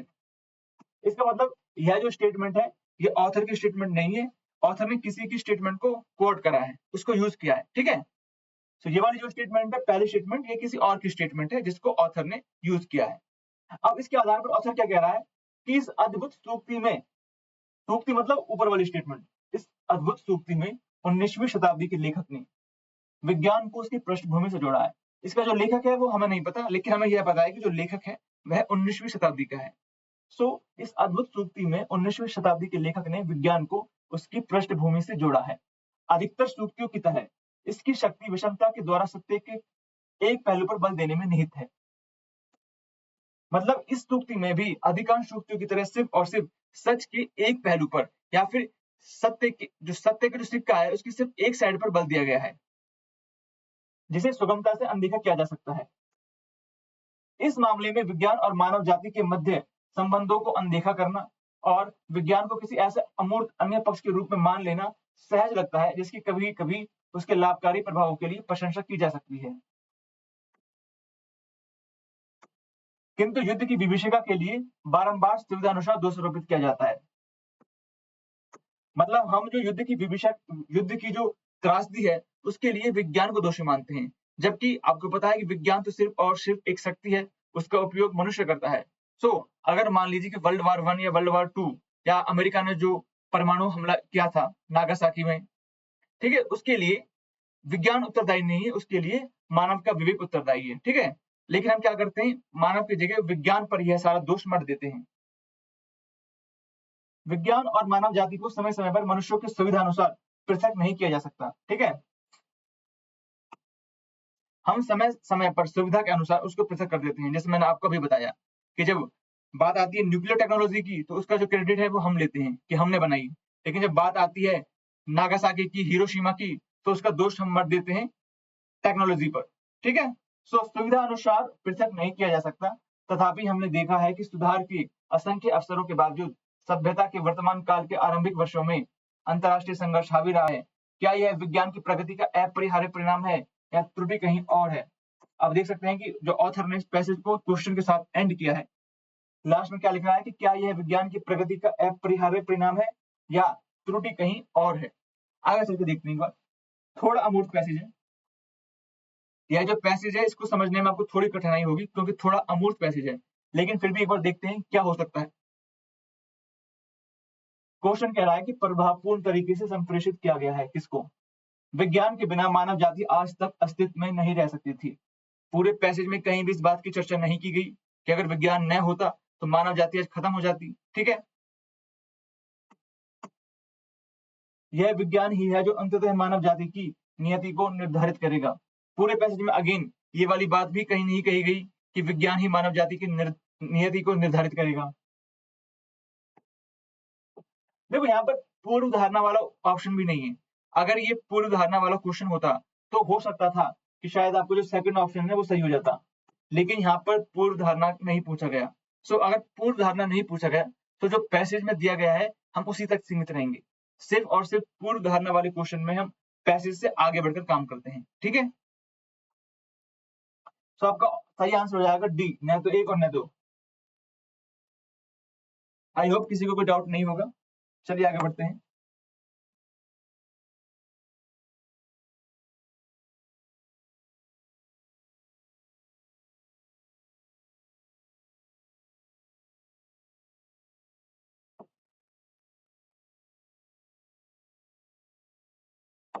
यहाँ लिखा पड़ा है पूर्व धारणा आधुनिक जीवन की विभीषिकाएं विज्ञान की प्रगति के अपरिहार्य परिणाम है। अब क्या यह विज्ञान की प्रगति का अपरिहार्य परिणाम है या त्रुटि कहीं और है? Question mark. आप देख सकते हैं कि जो ऑथर है उसने इसको समर्थन के साथ मतलब क्लोज नहीं करा। उसकी जो क्लोजिंग लाइन है वो क्या है? पैसेज की क्लोजिंग लाइन पर थोड़ा ध्यान दीजिए कि क्या यह विज्ञान की प्रगति का अपरिहार्य परिणाम है या त्रुटि कहीं और है। ऑथर ये साफ साफ बता रहा है कि यह विज्ञान की प्रगति का अपरिहार्य परिणाम, कि सिर्फ विज्ञान की प्रगति का अपरिहार्य परिणाम नहीं है, समस्या कहीं और भी है, ठीक है। सो ये ऑप्शन हो जाएगा आपका गलत, क्योंकि ऑथर ने क्वेश्चन को एंड करा है स्वयं एक क्वेश्चन मार्क के साथ। सत्य के जिस पहलू को अनदेखा किया जा सकता है, कि विज्ञान वही है जिसे मनुष्य ने बनाया है, क्या हम इस पहलू को अनदेखा कर सकते हैं? जी नहीं, इस पहलू को अनदेखा नहीं किया जा सकता। ठीक है, तो ये ऑप्शन भी हो जाएगा आपका गलत। सत्य के इस पहलू को अनदेखा नहीं किया जा सकता। सो उपयुक्त पूर्व धारणाओं में से कौन सा सही है? इसका आंसर हो जाएगा डी, न तो एक और न दो। ठीक है, ये पैसेज पिछले पैसेज की तुलना में थोड़ा टफ था, लेकिन हाँ, अगर आप थोड़ा ध्यान देंगे तो क्वेश्चन इसके बन जाएंगे।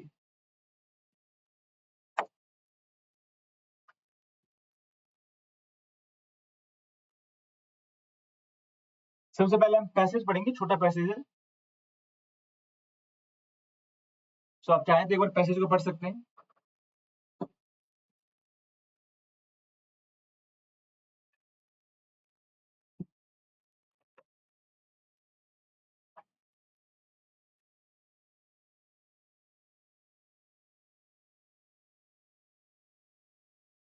केवल दीर्घ अनुभव से और कई समुद्र तटों पर जहां उसकी भाषा नहीं बोली जाती, वहां अपने सौदा को पसार कर बैठने से व्यापारी जान पाएगा कि उसके पास जो संग्रह है उसका मूल्य क्या है और अपनी पसंद में क्या स्थानीय है और क्या सार्वभौमिक।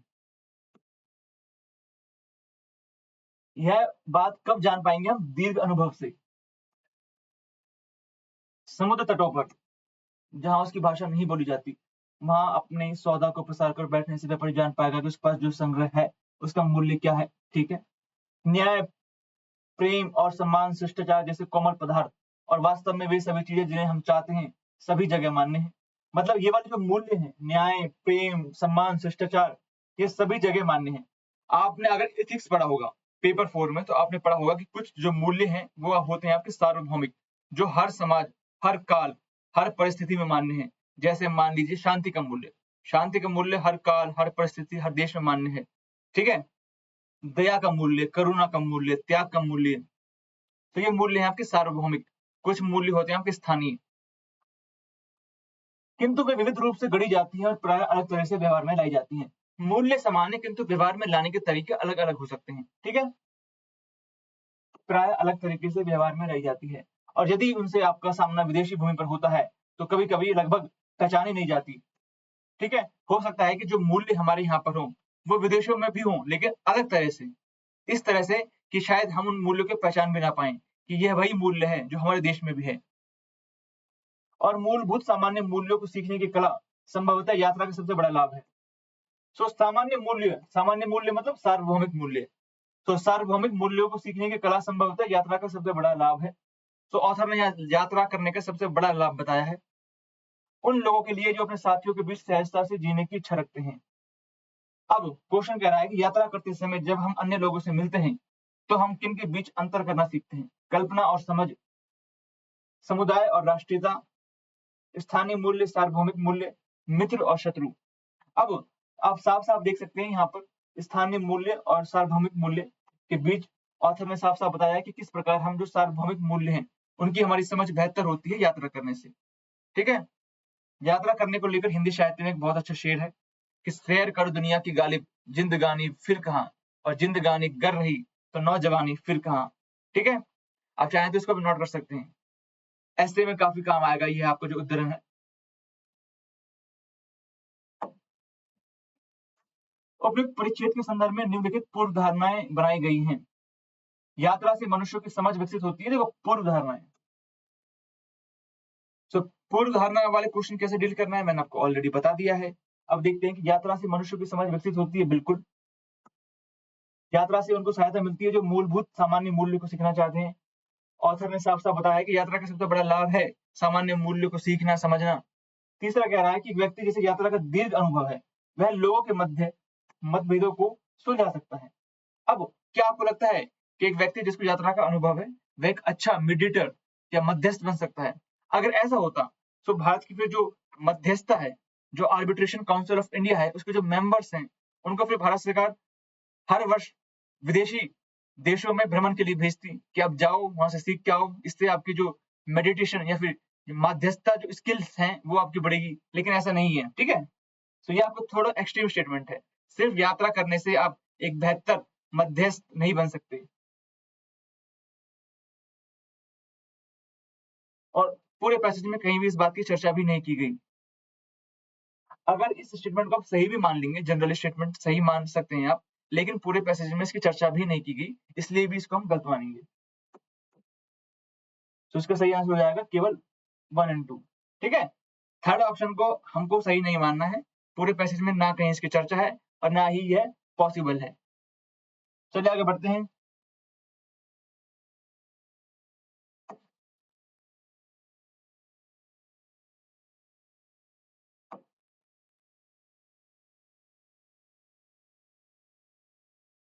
एक बार पैसेज को पढ़ते हैं एक बार कि परंपरागत कक्षाएं अधिगम प्रभाविता से अधिक नियत समावधि पर बल देकर स्वयं को परिवर्तनशील परिणामों के लिए सौंप देती है। सो परंपरागत कक्षाएं क्या करती हैं? जो अधिगम प्रभाविता, आप देख सकते हैं लर्निंग अफेक्टिवनेस से अधिक नियत समावधि पर बल देती हैं और स्वयं को परिवर्तनशील परिणामों के लिए सौंप देती है।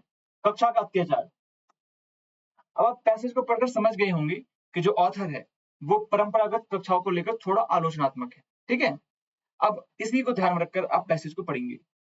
कक्षा का अत्याचार यह है कि वहां प्रत्येक शिक्षार्थी को एक ही अवधि के लिए एक ही तरीके से व्याख्यानों के एक ही सेट के अधीन किया जाता है। मतलब one size fit for all. अलग अलग स्टूडेंट्स का अलग अलग माइंडसेट होता है, लेकिन कक्षा में उन सबका सामान्यकरण कर दिया जाता है। वहां विशिष्टता का कोई महत्व नहीं है। ठीक है, यही हमारी जो पारंपरिक क्लासरूम है उसका सबसे बड़ा ड्रॉबैक है। एक बार अल्बर्ट आइंस्टीन ने बहुत अच्छी बात कही थी कि केवल एक ही चीज ने मुझे सीखने में बाधा पैदा की और वो है मेरी स्कूली शिक्षा। सो अंत में कुछ शिक्षार्थी आगे निकल जाते हैं और अपना अस्तित्व बनाए रखते हैं और कुछ शेष पीछे छूट जाते हैं। और ये सब किस कारण हुआ है? क्योंकि वहां पर सभी के लिए one size fit for all है। अगर आप होशियार हैं, अगर आप पढ़ने में कमजोर हैं या पढ़ने में औसत हैं, सभी एक ही गति से आगे बढ़ेंगे। सभी के लिए एक ही तरह का एक ही तरह का अध्यापक होंगे। तो ये बात कहीं ना कहीं गलत है। इस नियत समय अवधि के बाद कक्षा का यह मॉडल चलता रहता है और जो पीछे छूट गए हैं उनके लिए एक बार भी नहीं सोचा जाता। ठीक है, इस तरह 1.5 दशक की औपचारिक शिक्षा के बाद हम अपने स्नातकों में से 10% रोजगार योग्यता ला पाते हैं। आप देख सकते हैं कि मैंने तो 50% का कहा था कि 50% जो है वो रोजगार के लिए एलिजिबल है। ऑथर ने तो सिर्फ और सिर्फ 10% की बात कर रहे हैं कि 10% रोजगार योग्यता ला पाते हैं। कौशल शिक्षा के क्षेत्र में यही अप्रभावी कहानी दोहराने से अलग परिणाम नहीं मिलेंगे। चलिए अब आगे देखते हैं, क्वेश्चन देखते हैं। आई होप आप इस पैसेज का जो मूल भाव है उसको समझ गए होंगे। अगर आप मूल भाव समझ गए, इसके बाद आंसर देना बहुत आसान होगा। देखते हैं एक बार। क्वेश्चन कह रहा है कि भाई सर्वाधिक तर्कसंगत और विवेकपूर्ण निष्कर्ष। पारंपरिक कक्षा अधिगम में केंद्रीय लक्ष्य सामर्थ्य लाभ करने के बजाय अधिगम की समाप्ति है। क्वेश्चन की स्टार्टिंग में ही यह बात कह दी गई है। आंसर ये हो जाएगा सही आपका पहला। दूसरा, पारंपरिक कक्षाएं सभी के लिए एक समान पद्धति one size fit for all approach को बढ़ावा देती हैं और सभी विशिष्टीकरण को समाप्त कर देती हैं। ये वाली बात भी ऑथर ने साफ साफ कही है। तो इसमें किसी को डाउट नहीं होना चाहिए। ये वाला जो आपका क्वेश्चन है बिल्कुल साफ साफ दिया गया है, कोई गलती नहीं होनी चाहिए। तो इसका जो आंसर हो जाएगा वो हो जाएगा सी, 1 एंड 2 दोनों। आगे बढ़ते हैं एक बार कि उपयुक्त परिच्छेद के आधार पर निम्नलिखित पूर्व धारणाएं बनाई गई हैं। पहला, चूंकि हमारे देश में बहुत बड़ी संख्या में श्रमिक असंगठित क्षेत्रों में नियोजित हैं, इसलिए भारत को शिक्षा की अपनी वर्तमान पारंपरिक कक्षा प्रणाली को बदलने की आवश्यकता है। क्या आपने पूरे पैसेज में कहीं भी पढ़ा कि हमारे यहाँ बहुत बड़ी संख्या में श्रमिक असंगठित क्षेत्रों में नियोजित हैं? क्या आपने इस फैक्ट को पढ़ा है? अगर नहीं तो फिर आगे पढ़ने की जरूरत ही नहीं है, ये ऑटोमेटिक गलत हो जाएगा। दूसरा, शिक्षा की अपनी वर्तमान पारंपरिक कक्षा प्रणाली के साथ भी भारत जनसांख्यिकी लाभांश के हितलाभ को पूर्णतः प्राप्त करते हुए पर्याप्त संख्या में कुशल श्रमिक उत्पन्न कर रहा है। अगर आपने मान लीजिए कि पैसेज नहीं भी पढ़ा तो अभी इस स्टेटमेंट को आप 100% गलत कर सकते हैं, क्योंकि वर्तमान पारंपरिक शिक्षा प्रणाली के साथ भारत जनसंख्या की लाभांश के हितलाभ को पूर्णतः प्राप्त कर सकता है, यह बात सही नहीं है। ठीक है, तो आपका आंसर हो जाएगा डी। तो बहुत सारे ऑप्शन ऐसे हैं जिनमें आप आसानी से आंसर मार्क कर सकते हैं अगर आपने पैसेज को बहुत जल्दी जल्दी पढ़ा है तो। अभी ये जो पैसेज है उसी टाइप का है। आपने सिर्फ और सिर्फ सरसरी निगाह से भी पैसेज को पढ़ लिया तो अभी आप इसका आंसर तुरंत दे पाएंगे।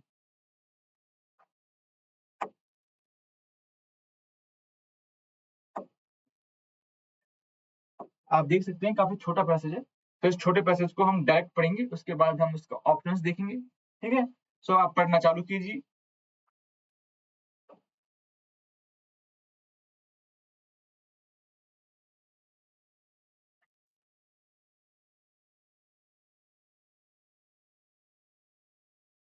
जब कोई बच्चा किशोरावस्था पर पहुंचता है, तब माता पिता और बच्चे के मध्य टकराव का होना संगत है। ठीक है, कब? किशोरावस्था की उम्र के दौरान। पीढ़ी संघर्ष के बारे में पढ़ा होगा आपने, अगर आप हिंदी साहित्य के स्टूडेंट हैं तो आपने कई जगह पीढ़ी संघर्ष के बारे में पढ़ा होगा। ठीक है, चाहे वो होरी और गोबर के मध्य हो, चाहे वो आषाढ़ का एक दिन में हो। ठीक है, चूंकि बच्चा स्वयं को अपने मामले सुलझाने में सक्षम समझने लगता है, जबकि माता पिता अपने अभिभावकीय व्याकुलता से भरे होते हैं, जो प्राय अधिकार प्रेम के लिए छद्म रूप होता है। माता पिता सामान्यतः मानते हैं कि किशोरावस्था में उत्पन्न होने वाली विविध नैतिक समस्याएं विशेष रूप से उनका अधिकार क्षेत्र हैं। यद्यपि उनके द्वारा सुझाए गए विकल्प इतने अधिक सैद्धांतिक होते हैं कि युवा शायद ही उनमें भरोसा रख पाते हैं, और वे प्राय गोपनीय रूप से खोजे हुए मार्ग पर चलते हैं। आप देख सकते हैं कि इसमें मनोवैज्ञानिक भाषा में एक बहुत बड़े सत्य को दर्शाया गया है। ठीक है, कुछ इसी प्रकार का सत्य फ्रायड ने अपने मनोविश्लेषण के सिद्धांत में प्रस्तुत किया है। ऑथर ने उसी को बस सरल भाषा में प्रो दिया है। आप देख सकते हैं, ऑप्शन देखते हैं एक बार कि पूर्व धारणाएं, कि किशोर अपने माता पिता के साथ सहज अनुभव नहीं करता, क्योंकि माता पिता अधिकार में रखने वाले हठधर्मी होते हैं। अब आपने पढ़ा होगा यहाँ पर कि जो युवा हैं, उनके भरोसे में मतलब अपने माता पिता द्वारा दिखाए गए मार्ग में विश्वास नहीं रखते, और वे गोपनीय रूप से खोजे हुए मार्ग पर चलते हैं। ये ऐसा क्यों होता है? क्योंकि उनको विश्वास नहीं है माता पिता के मार्ग पर, क्योंकि वे अपने माता पिता के साथ सहज अनुभव नहीं कर पाते हैं, और माता पिता भी अपने अधिकार में रखने वाले हठधर्मी होते हैं। इस बात का जिक्र भी पैसेज में किया गया है। ठीक है, अब देख सकते हैं ऑथर ने लिखा है यहाँ पर, जबकि माता पिता अपने अभिभावकीय व्याकुलता से भरे होते हैं, जो प्राय अधिकार प्रेम के लिए छद्म रूप होता है। मतलब उनके प्रेम में कहीं ना कहीं अधिकार की भावना होती है, अपने बच्चों को कंट्रोल करने की भावना होती है। ऑथर ये बात कह रहे हैं। ठीक है, ऑथर ये भी कह रहे हैं कि उनके द्वारा सुझाए गए विकल्प जो है इतने अधिक सैद्धांतिक हैं कि बच्चा शायद ही उन पर विश्वास कर पाए। तो आप इससे आइडिया लगा सकते हैं कि जो आपकी पहली स्टेटमेंट है वो सही है। सो माता पिता अधिकार में रखने वाले हठधर्मी होते हैं।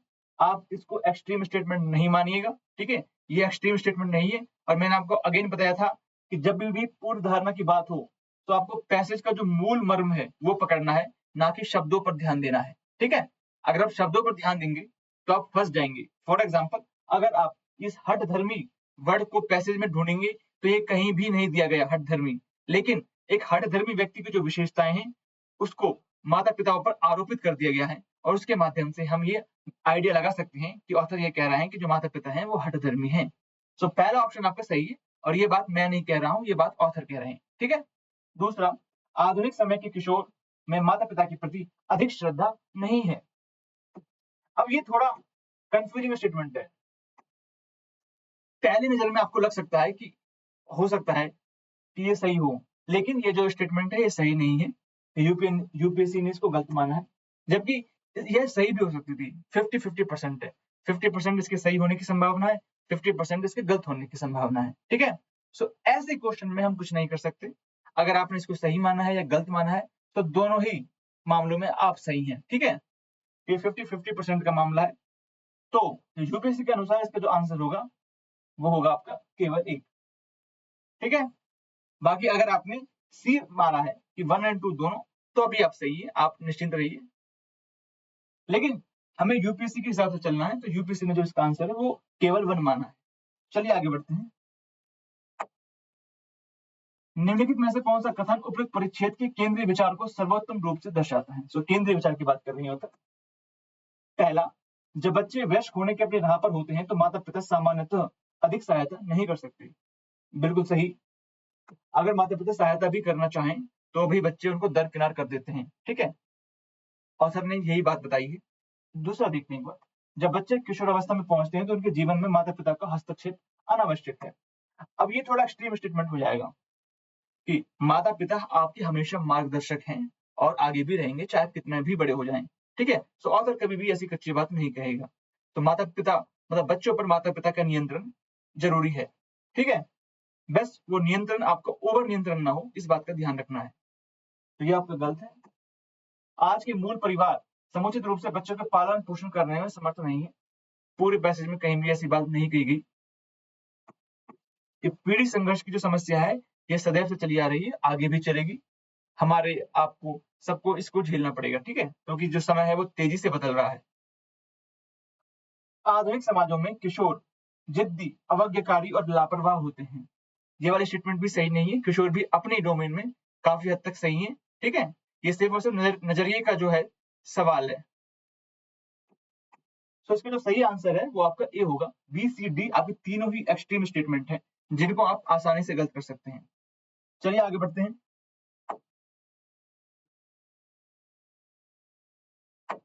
ये भी एक छोटा सा पैसेज है, आप चाहें तो सबसे पहले इसको पढ़ सकते हैं। सबसे पहले आप पढ़ लीजिए।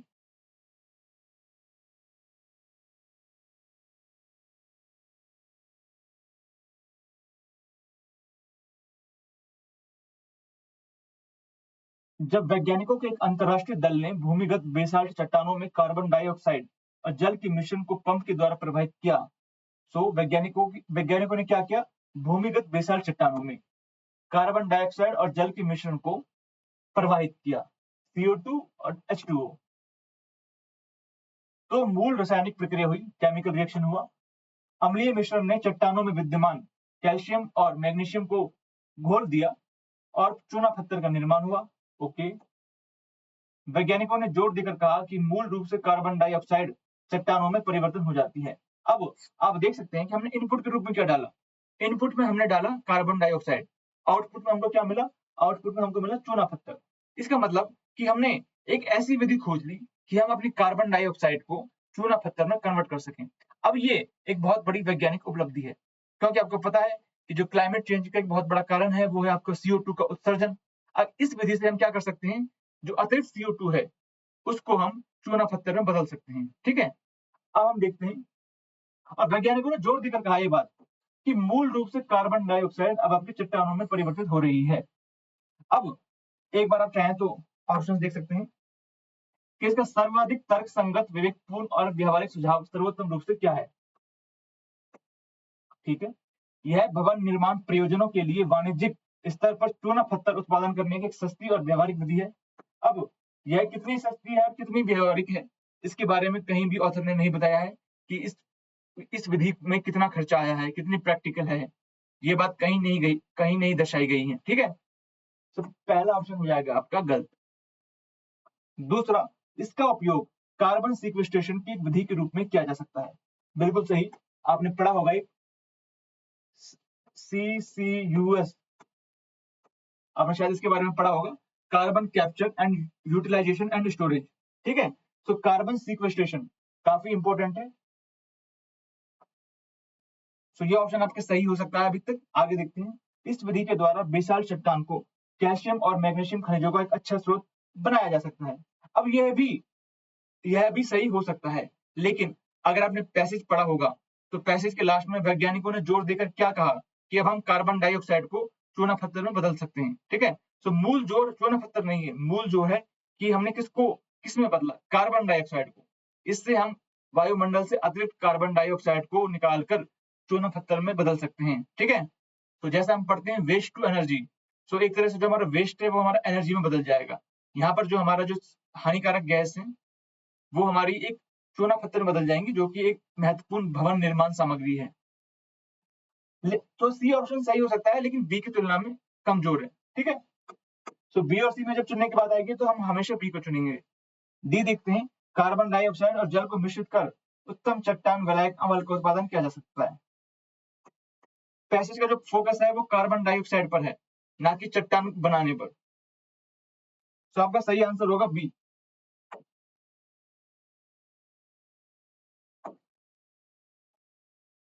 अब यह भी छोटा सा पैसेज है, इस पैसेज को डायरेक्ट पढ़ते हैं, ठीक है। भूगोलवेत्ताओं ने महासागर के रंग के 175 उपग्रह चित्रों का विश्लेषण किया, जो महासागर की सतह पर पादप प्लवक उत्पादकता का एक सूचक है, फाइटोप्लैंक्टन।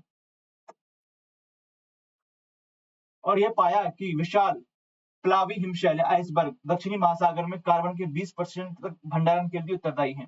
शोधकर्ताओं ने पता लगाया कि विशाल प्लावी हिमशैलों से पिघला हुआ जल, जिसमें लौह और अन्य पोषक तत्व होते हैं, अब तक की अप्रत्याशित रूप से उच्च स्तरीय पादप प्लवक वृद्धि में सहायक होता है। ठीक है, आपने पढ़ लिया ज्योग्राफी के जो ज्योग्राफी एनवायरमेंट का कोर कॉन्सेप्ट है। आगे देखते हैं एक बार। ये कह रहा है पूर्व धारणा, विशाल प्लावी हिमशैल दक्षिणी महासागर की प्राथमिक उत्पादकता और खाद्य श्रृंखलाओं पर प्रभाव डालते हैं। बिल्कुल सही बात है, पैसेज में जोर देकर कहा गया है ये बात। दूसरा, विशाल प्लावी हिमशैलों के पिघलने से जलवायु परिवर्तन प्रभाव उत्पन्न हो सकते हैं और विश्व मत्स्य उद्योग प्रभावित हो सकते हैं। यहाँ पर लिखा पड़ा है पूर्व धारणा। मैंने आपको अगेन बताया था कि पूर्व धारणाओं में हम पैसेज से आगे बढ़ते हुए अगर वो पॉसिबल होगा तो उसको भी हम सही मानेंगे। सो पैसेज में डायरेक्ट इस बात का कहीं जिक्र नहीं है, लेकिन हिमशैलों का पिघलने से इसका प्रभाव पड़ेगा, इस बात का हिंट दिया गया है। ठीक है, तो ये ऑप्शन भी आपका सही होगा। और वैसे भी जनरल स्टडीज की नॉलेज से यह स्टेटमेंट आपका सही होना चाहिए और क्वेश्चन है आपका पूर्व धारणा का, तो इस आधार पर इसका जो आंसर होगा वो होगा सी। आई होप अब आपको पूर्व धारणा वाले क्वेश्चन में कभी डाउट नहीं होगा। ठीक है,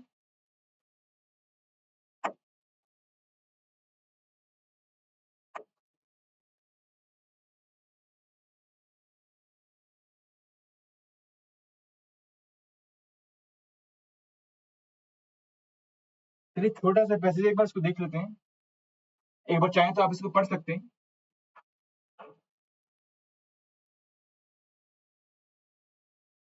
कि विकास की प्रक्रिया ने मक्का से पोषित होने वाली झल्लियों या कैटरपिलर को एक अद्वितीय क्षमता प्रदान की है कि वे पौधे को कीट परभक्षियों के विरुद्ध उसकी प्रतिरक्षा को निष्क्रिय करने के लिए प्रेरित कर सकती है। इससे झल्लियों को अधिक खाने और तेजी से वृद्धि करने में सहायता मिलती है। इस प्रभाव को उत्पन्न करने वाला कारक झल्ली का मल या कीटमल है। यह खोज कवक अथवा जीवाणु जैसे रोगजनकों के प्रति पौधों की अनुक्रिया से संबंधित यौगिकों पर प्रकाश डाल सकती है। आप देख सकते हैं कि इस खोज का प्रभाव क्या होगा, ये लास्ट में ऑप्शन में साफ साफ बताया गया है।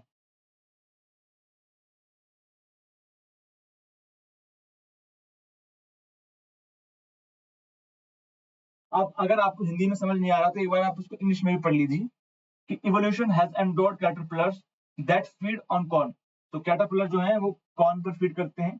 With unique ability they can induce the plant to turn off its defence against insect predators. This helps caterpillars to eat more and grow faster. The agent that cause this effect is caterpillar fees or frost. The find could throw new light on compounds associated with plant response on pathogens like fungi and bacteria. ठीक है, आगे बढ़ते हैं। किसान अपने खेतों बागानों में झल्लिया का उपयोग खरपतवार खाने के लिए कर सकते हैं। खरपतवार का कहीं जिक्र नहीं है, वैसे कीटों का जिक्र है, खरपतवार का जिक्र नहीं है। देखते हैं एक बार, यहाँ पर जो पैथोजन है, रोगजनक है, उनका जिक्र तो है, लेकिन कहीं भी खरपतवार का जिक्र नहीं है। ठीक है, आगे देखते हैं एक बार। यह खोज नैदानिक रूप से उपयोगी प्रति सूक्ष्म जीवी यौगिकों के विकास में सहायता कर सकती है। एंटी माइक्रोबियल कंपाउंड्स,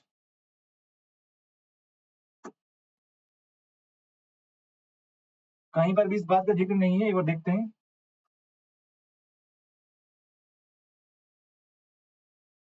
ओके, यह खोज जैविक पारिस्थितिकी रूप से संधारणीय पीड़कनाशी दवाइयों के विकास में सहायता कर सकती है। जैविक पारिस्थितिकी रूप से संधारणीय, आप देख सकते हैं कि कैटरपिलर का जो मल है वह जैविक और पारिस्थितिकी रूप से संधारणीय है, साथ में कीटों के प्रति प्रतिरोधी भी है। ठीक है, सो यह पीड़कनाशी दवाई या पेस्टिसाइड के विकास में सहायता कर सकता है। ये स्टेटमेंट थोड़ी थोड़ी सही है ए और बी की तुलना में। जो कैटरपिलर का जो मल है उसमें क्षमता है, यहाँ लिखा पड़ा है, इस प्रभाव को उत्पन्न करने वाला जो है वो झल्ली का मल या कीट मल है। अब ये जो है जैविक है, पर्यावरण रूप से अनुकूल है और इसमें क्षमता है कि वो कीटों को मतलब बाधित कर सके, कीटों के विकास को अवरुद्ध कर सके। ठीक है, सो ऑप्शन सी भी ये कह रहा है कि यह खोज जैविक पारिस्थितिकी रूप से संधारणीय पीड़कनाशी दवाई पेस्टिसाइड के विकास में सहायता कर सकती है।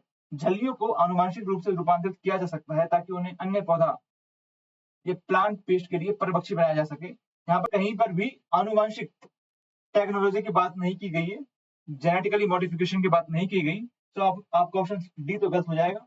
ए बी सी में आपका सी ऑप्शन जो है वो काफी एक्यूरेट है। ठीक है, तो ए बी सी में अगर आपको एक चुनना है तो आपका आंसर होना चाहिए सी। यद्यपि यह जो पैसेज है अन्य पैसेज की तुलना में टफ है।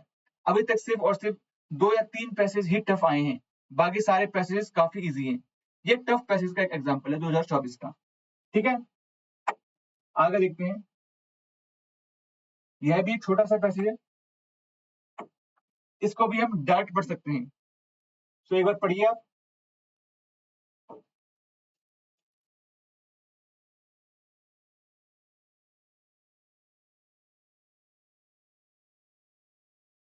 एक मजबूत लोकतंत्र में वास्तविकता चाहे वह कितनी भी असुविधाजनक क्यों न हो, राजनीतिक नेताओं के भाषण और दावों के अन्य सामाजिक रूपों दोनों में इसकी अभिव्यक्ति होती है।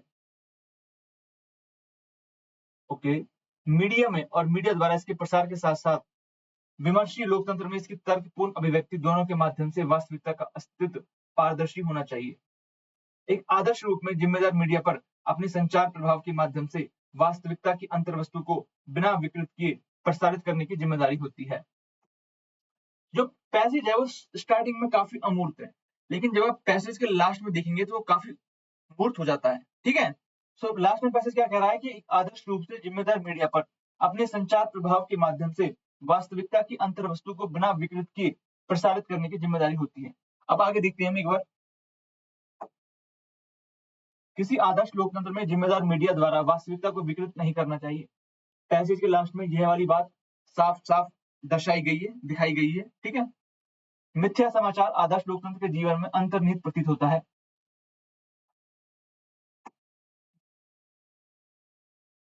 ये अंतर्निहित यहाँ वर्ड जो है थोड़ा गलत हो जाता है। ठीक है, थोड़ा एक्सट्रीम वर्ड है आपका अंतर्निहित, ये ऑप्शन आपका गलत हो जाएगा। और ए और बी की तुलना में, हालांकि बी कुछ हद तक सही है, जो बी में जो बात कही गई है पैसेज में भी इस तरह की बात कही गई है, लेकिन जो पैसेज का जो मूल भाव है ना वो ए है आपका। यह जिम्मेदारी मीडिया की है कि वो सच को उजागर करे, अगर वो अंतर्निहित रूप से प्रतीत भी होता है तो। ठीक है, तो ये जिम्मेदारी मीडिया की है। आगे मैंने अक्सर आपको बताया कि जब भी पैसेज में अगर एक तरफ आपका सॉल्यूशन है और दूसरी तरफ समाधान है, तो आपको हमेशा एक ऐसे ऑप्शन को चुनना है जो समाधान की ओर जा रहा है, जहां सिर्फ और सिर्फ मतलब सिर्फ और सिर्फ समस्या की चर्चा नहीं की गई हो। ठीक है, अगर आपके पास दो ऑप्शन है, एक ऑप्शन में सिर्फ और सिर्फ समस्या है जो पैसेज में दी गई है, दूसरे ऑप्शन में उस समस्या के साथ साथ एक आगे समाधान है, तो आप हमेशा उस समाधान वाले विकल्प की ओर जाएंगे। तीसरा, एक आदर्श लोकतंत्र में अभिव्यक्ति की स्वतंत्रता पर किसी भी प्रकार का प्रतिबंध नहीं होना चाहिए। ये ऑप्शन आपका गलत है।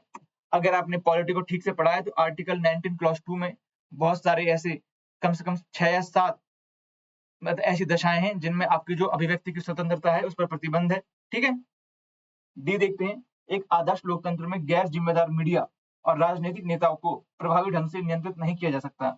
सो नियंत्रित नहीं किया जा सकता, ये बात गलत है। अगेन एक्सट्रीम स्टेटमेंट है, तो इसका जो सही आंसर होगा वो होगा आपका ए। ठीक है, चलिए आगे बढ़ते हैं। आप देख सकते हैं यह भी एक छोटा सा पैसेज है। हाँ, एक छोटा पैसेज है, आप जल्दी से इसको पढ़ेंगे।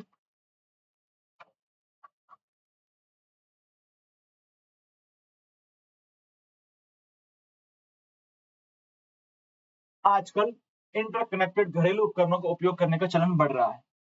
अब आपने साइंस एंड टेक में इंटरनेट ऑफ थिंग्स के बारे में पढ़ा होगा, जो ऑथर है वो उसी की बात कर रहा है, इंटरनेट ऑफ थिंग्स की। जैसे जैसे उपभोक्ता अपने घरों में नेटवर्क बढ़ाते जा रहे हैं, इंटरकनेक्टेड उपकरण घरेलू उपकरणों के निर्माता और सेवा प्रदाता घर को एक कॉर्पोरेट स्टोर फ्रंट के में बदलने के लिए हमारे अधिकांश व्यक्तिगत डेटा को हमारी सहमति से या सहमति के बिना एकत्रित करके लाभ के कम मार्जिन की प्रतिपूर्ति करना चाहेंगे। ठीक है, जो कॉर्पोरेट हैं वो अक्सर हमारे डेटा को बेचकर अतिरिक्त लाभ कमा रहे हैं, ऑथर इसी बारे में चर्चा कर रहे हैं। ठीक है, इसी कारण भारत सरकार ने वर्ष 2023 में digital personal data protection act पारित किया। आप और जानते हैं कि यूरोपियन यूनियन ने ऑलरेडी जीडीपीआर एक्ट पास कर दिया था। ठीक है, सो जो राइट टू प्राइवेसी है उसको इंप्लीमेंट करने के लिए भारत सरकार नए नए कदम ला रही है। ठीक है, आगे देखते हैं। कॉर्पोरेट विक्रेताओं के पास उपकरण स्वामियों की क्रय आवश्यकता और प्राथमिकताओं को समझने के लिए उपभोक्ता व्यवहार का अवलोकन करने हेतु प्रभावशाली प्रोत्साहन होंगे।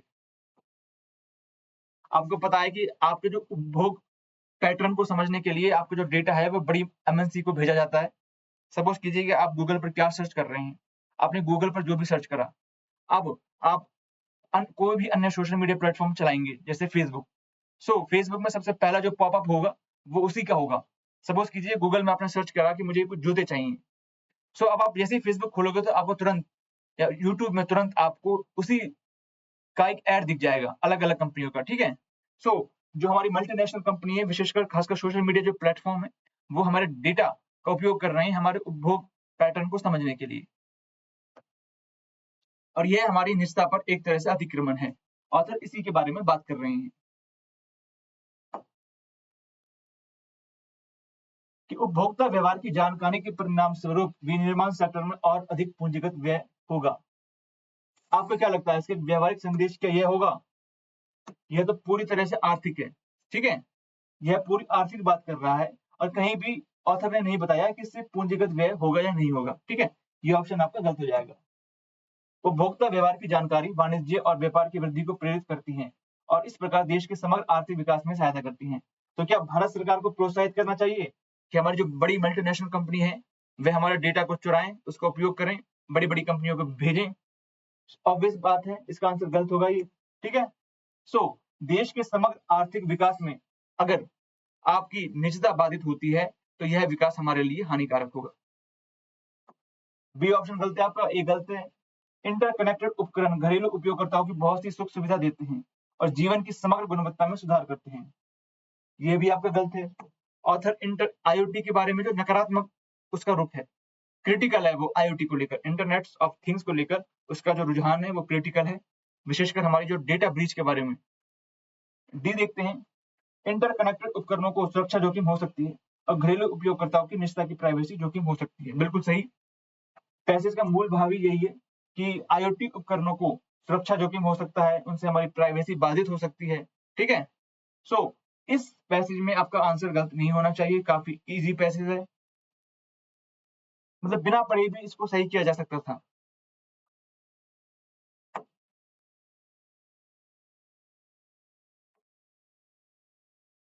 एक छोटा सा पैसेज है, इसको भी देख लेते हैं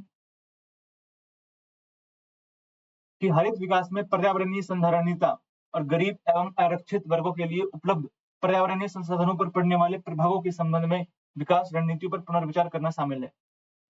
जो हमारी जो विकास रणनीति है उस पर पुनर्विचार करना शामिल है। क्यों? क्योंकि गरीब और आरक्षित वर्गों को ध्यान में रखना हमें जरूरी होगा। विकास पर पुनर्विचार करते समय हमें संसाधनों की कमी वाले विश्व की वर्तमान वास्तविकता पर ध्यान केंद्रित करने की आवश्यकता है, ठीक है? आपको पता है कि जो संसाधन है उनका जो वितरण है वो काफी असमान है, कहीं-कहीं संसाधन बहुत अधिक है और कहीं-कहीं संसाधनों का घोर अभाव है। यदि हमें आर्थिक गतिरोध या ऐसे विश्व से बचना है जिसमें गरीबी के सागर में केवल एक छोटा सा अभिजात वर्ग ही समृद्धि का आनंद लेने में सक्षम है, तो संसाधन गहन और विशेष रूप से ऊर्जा गहन प्रक्रिया को अधिक दक्ष और संसाधन मितव्ययी विकास रणनीति के लिए स्थान बनाना होगा। ऑथर कह रहे हैं कि अगर हम चाहते हैं कि जो आय का जो वितरण है वो थोड़ा समता मूलक हो, क्योंकि हम देखते हैं ऑक्सफैम की एक रिपोर्ट है, इंडिया इनइक्वालिटी रिपोर्ट, भारत असमानता रिपोर्ट या विश्व असमानता रिपोर्ट, वो कहती है कि भारत या विश्व में लगभग 1% लोगों के पास, सिर्फ 1% लोगों के पास 50 या 60% तक संपत्ति संकेंद्रित है। इसका मतलब एक छोटा सा वर्ग ही पूरे जो संसाधन है उसका आनंद ले रहा है, जबकि जो बड़ा वर्ग है वो संसाधनों की कमी से पीड़ित है, ठीक है? ये एक विरोधाभासी स्थिति है। ऑथर इसी की और चर्चा कर रहे हैं। ऑथर कह रहे हैं अगर हमें इस स्थिति को बदलना है तो हमें क्या करना पड़ेगा? तो ऊर्जा गहन प्रक्रियाओं को अधिक दक्ष और संसाधन मितव्ययी विकास रणनीतियों के लिए स्थान बनाना होगा। अब यह कह रहा है कि मूल भाव पहला देखते हैं, अब चाहें तो इसको सॉल्व कर सकते हैं पहले।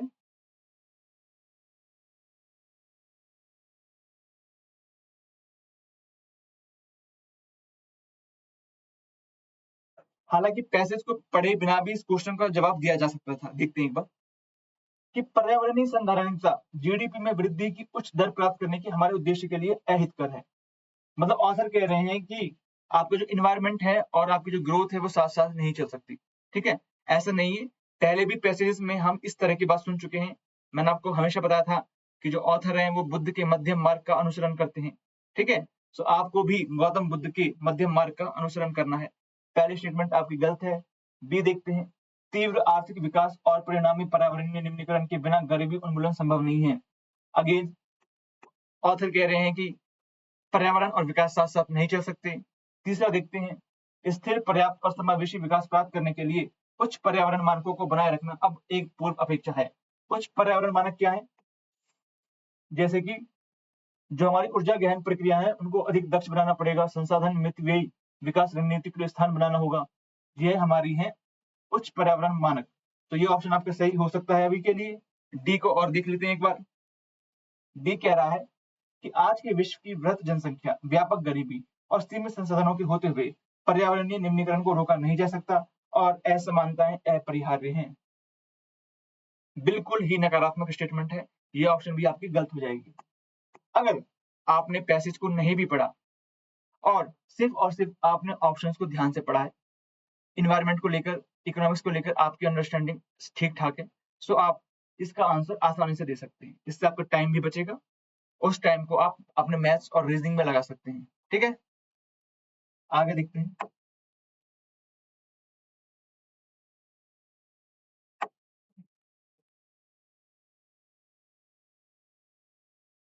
चलिए देखते हैं एक बार इसको बिना पैसेज पढ़े, देखते हैं कि हम कहां तक सॉल्व कर पाते हैं।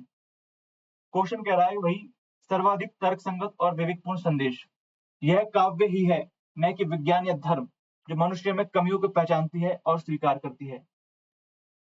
सो यहाँ पर जो काव्य को विज्ञान और धर्म की तुलना में बड़ा बताया गया है। अब ये जो है थोड़ा एक्सट्रीम स्टेटमेंट है, क्योंकि जो है धर्म जो है वो काफी वृहद टर्मिनोलॉजी है, विज्ञान भी अपने आप में वृहद है। लेकिन अगर मान लीजिए कि यहाँ पर धर्म ना होता, मतलब सिर्फ और सिर्फ विज्ञान होता, तो ये स्टेटमेंट सही हो सकती है। लेकिन यहाँ लिख रहा है कि यह काव्य है, सिर्फ और सिर्फ काव्य है, न कि विज्ञान या धर्म, जो मनुष्य में कमियों को पहचानती है और स्वीकार करती है। जबकि धर्म जो है वह काव्य से भी बड़ा रोल अदा करता है मनुष्य की जो कमियां हैं उनको पहचानने में। ठीक है, अगर आपको धर्म की ठीक ठाक समझ है तो धर्म जो है काव्य से ज्यादा महत्वपूर्ण है। तो पहला ऑप्शन आपका गलत हो जाएगा बिना पढ़ी। सत्य विज्ञान या धर्म के माध्यम से प्रकट होता है और काव्य सत्य के लिए अरुचिकर है। यहाँ लिख रहा है कि ये बात ठीक है, पहली बात सही है कि सत्य विज्ञान या धर्म के माध्यम से प्रकट होता है, ठीक है, लेकिन काव्य सत्य के लिए अरुचिकर है। मतलब काव्य, कविता और सच में बैर है, विरोधाभास है। क्या आप मानते हैं कि कविता और सच में, या साहित्य और सच में विरोधाभास है? जबकि हम तो कहते हैं कि साहित्य जो है वह समाज का दर्पण है, जो समाज में होता है उसी को साहित्य प्रकट करता है। सो ऐसे में काव्य सत्य के लिए किस प्रकार अरुचिकर हो सकता है? ठीक है, बेसिक अंडरस्टैंडिंग है बिल्कुल। सी, काव्य रोमानिक, काल्पनिक है और भावना के विषय में है, जबकि विज्ञान और धर्म सत्य के विषय में है। अब यह बात तो सिर्फ और सिर्फ ऐसा व्यक्ति कर सकता है जिसने कभी काव्य को नहीं पढ़ा। अगर किसी भी व्यक्ति ने काव्य को थोड़ा भी पढ़ा है तो वह समझ जाएगा कि काव्य सिर्फ और सिर्फ रोमानिक कल्पनाएं नहीं है, वो हमारे जो परिवेश है उसी से हमारा काव्य का निर्माण होता है। ठीक है, थर्ड ऑप्शन भी आपका गलत है। फोर्थ देखते हैं, हिंसा, निरंकुशता और कट्टरता की दुनिया में काव्य गतिशील विरोध का एक रूप है। बिल्कुल, हमने कितने ही कवि देखे हैं जिन्होंने काव्य को विरोध के उपकरण के रूप में इस्तेमाल किया है। सबसे प्रमुख जो कवि मुझे याद आते हैं वो है कबीर और दूसरे हैं नागार्जुन। ठीक है, सो कबीर ने, नागार्जुन ने काव्य को एक गतिशील विरोध के उपकरण के रूप में इस्तेमाल किया है। चलिए एक बार देख लेते हैं, पैसेज को पढ़ लेते हैं एक बार, जिससे आपके मन में कोई संशय ना हो। धर्म और विज्ञान से भिन्न, पहली बात यहाँ लिख रहा है भिन्न। काव्य पूर्ण सत्यों में कोई विश्वास या उसकी अपेक्षा नहीं करता। काव्य नहीं मानता कि कोई सत्य पूर्ण है। ठीक है, मतलब हर सच अधूरा होता है। यशपाल ने तो एक बहुत अच्छा उपन्यास लिखा है जिसका नाम ही है झूठा सच। ठीक है, जो शक्तियां या व्यक्ति यह दावा करते हैं कि उनकी मुट्ठी में पूर्ण सत्य है, वह अधिनायकीय और निरंकुश हो जाते हैं। सत्य सामान्यतः किसी भी विरोधाभास या कमियों को स्वीकार नहीं करता है। यह एकात्मक है, इसलिए यह काव्य के लिए अधिक उपयोगी नहीं है। इसका मतलब यह नहीं कि जो सच है वह काव्य के लिए बेकार है। यहाँ लिख रहा है कि जो सच है वो काव्य के लिए अधिक उपयोगी नहीं है। उसका रीजन भी ऑथर ने दिया है, क्योंकि सत्य सामान्यतः किसी भी विरोधाभासों या कमियों को स्वीकार नहीं करता, यह एकात्मक है। सो यह काव्य के लिए अधिक उपयोगी नहीं है। इसका मतलब यह नहीं है कि सत्य और काव्य में कोई बैर है। ठीक है, आप इससे यह निष्कर्ष ना निकाल लें। काव्य जीवन और अस्तित्व की बहुलता पर अटल रहता है। शायद काव्य यथार्थता का अनुसरण करता है। यहाँ लिख रहा है देखिए, काव्य जो है यथार्थता का अनुसरण करता है। इसका मतलब काव्य जो है वो रोमानी या काल्पनिक नहीं है, वह यथार्थ का अनुसरण करता है, जो बहुल देश काल दोष युक्त विरोधाभासों से पूर्ण है। उस यथार्थता आपकी क्या है? विरोधाभासों से पूर्ण है। सत्य की निरंकुशता की तुलना में काव्य लोकतांत्रिक यथार्थता का पक्षधर बना हुआ है।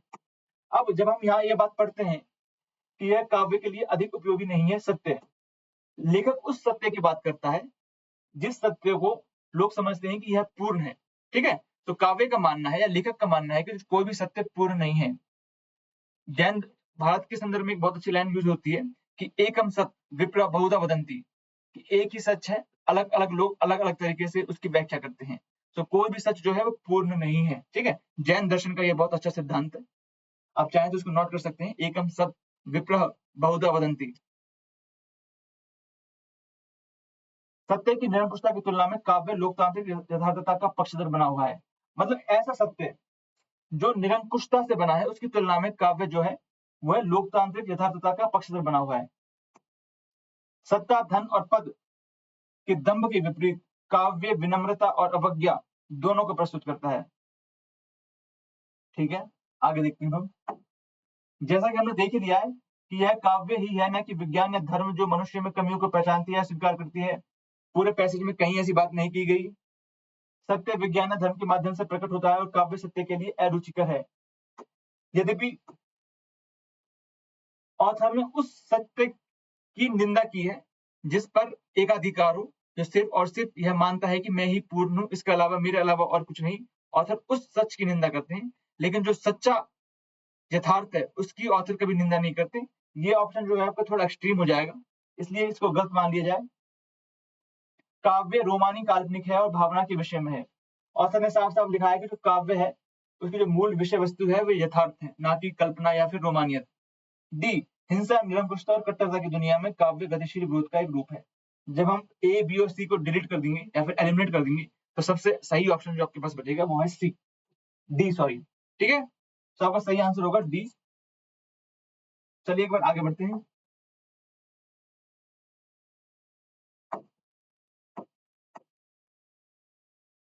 यह भी एक छोटा सा पैसेज है, आप इसको जल्दी से पढ़ लीजिए। पैसेज कह रहा है कि पुष्प का सृजन हमें प्रसन्न करने के लिए नहीं हुआ था, यह किसी कीट को आकर्षित करने के लिए अपनी पंखुड़ियां इठलाकर प्रदर्शित करता है कि और अपनी सुगंध फैलाता है। कीट पराग को एक फल से दूसरे फल तक ले जाता है ताकि वायु पराग को उड़ा न ले जाए और इस प्रकार पराग नष्ट नहीं हो जाए। जिसे हम किसी पुष्प का सौंदर्य कहते हैं, वह केवल एक उप उत्पाद है। जो पुष्प का जो सौंदर्य है, जो हमारे लिए सौंदर्य है, वह केवल एक बाय प्रोडक्ट है और मनुष्य का आविष्कार है। इसकी सुगंध हमें प्रसन्न करने के लिए नहीं है, यह हमें प्रसन्न करती है क्योंकि यह विद्यमान है और हम इससे अनुकूलित हो गए हैं। काफी दार्शनिक पैसेज है, एक बार आप इसको दोबारा पढ़ सकते हैं, इसको मर्म को समझते हैं, एक बार दोबारा देखते हैं कि पुष्प का सृजन हमें प्रसन्न करने के लिए नहीं हुआ था। ठीक है, यह किसी कीट को आकर्षित करने के लिए अपनी पंखुड़ियां इठलाकर प्रदर्शित करता है और अपनी सुगंध फैलाता है। कीट पराग को एक फल से दूसरे फल तक ले जाता है ताकि वायु पराग को उड़ा न ले जाए और इस प्रकार पराग नष्ट नहीं हो। जिसे हम किसी पुष्प का सौंदर्य कहते हैं, वह केवल एक उप उत्पाद है और मनुष्य का आविष्कार है। इसकी सुगंध हमें प्रसन्न करने के लिए नहीं है, यह हमें प्रसन्न करती है क्योंकि यह विद्यमान है और हम इससे अनुकूलित हो गए हैं। एक बार ऑप्शंस को देख लीजिए। अगर आपको पैसेज पढ़कर ज्यादा कुछ समझ नहीं आए तो तुरंत एक या दो रीडिंग के बाद आप ऑप्शंस की ओर देख लीजिएगा। ठीक है, अगर आप एक या दो बार पढ़कर समझ नहीं आया पैसेज, तो फिर 3, 4, 5 बार पढ़कर भी पैसेज समझ नहीं आएगा। तो ऐसे में अच्छी बात है कि आप फटाफट ऑप्शंस देखें, मैक्सिमम ऑप्शंस को एलिमिनेट करें, आप सही ऑप्शन तक पहुंच जाएंगे। परिच्छेद के लेखक का विश्वास है कि पुष्प प्रकृति की विलासिता के सृजन है। देखो, ये जो वर्ड है ये आपको जो ये है गलत, कि पुष्प प्रकृति की विलासिता का सृजन है। पहले स्टेटमेंट में लिखा पड़ा है कि पुष्प का सृजन हमें प्रसन्न करने के लिए नहीं हुआ, ठीक है। सो जो विलासिता है, यह वाला जो वर्ड है अपना आप गलत हो जाएगा।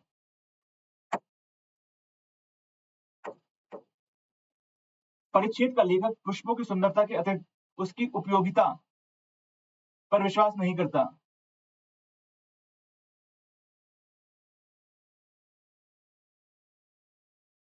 परिच्छेद का लेखक पुष्पों की सुंदरता के अतिरिक्त उसकी उपयोगिता पर विश्वास नहीं करता, यह वाला स्टेटमेंट भी गलत है। पुष्पों की सुंदरता के अतिरिक्त भी उसकी उपयोगिता पर जो ऑथर है वो विश्वास करते हैं।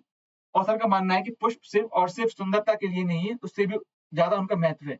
माखनलाल चतुर्वेदी की एक बहुत अच्छी पंक्तियां हैं कि मुझे तोड़ लेना वनमाली, उस पथ पर देना तुम फेंक, मातृभूमि पर शीश चढ़ाने जिस पथ जाएं वीर अनेक, ठीक है। तो ये बात आपकी सही नहीं है बिल्कुल। सो आपका जो सेकंड स्टेटमेंट है ये गलत है। पहले स्टेटमेंट के बारे में मुझे थोड़ा डाउट है कि पहले स्टेटमेंट आपकी सही है या गलत। The authors of passage believes that flowers are creations of nature's luxury. पुष्प प्रकृति की विलासिता की सृजन है।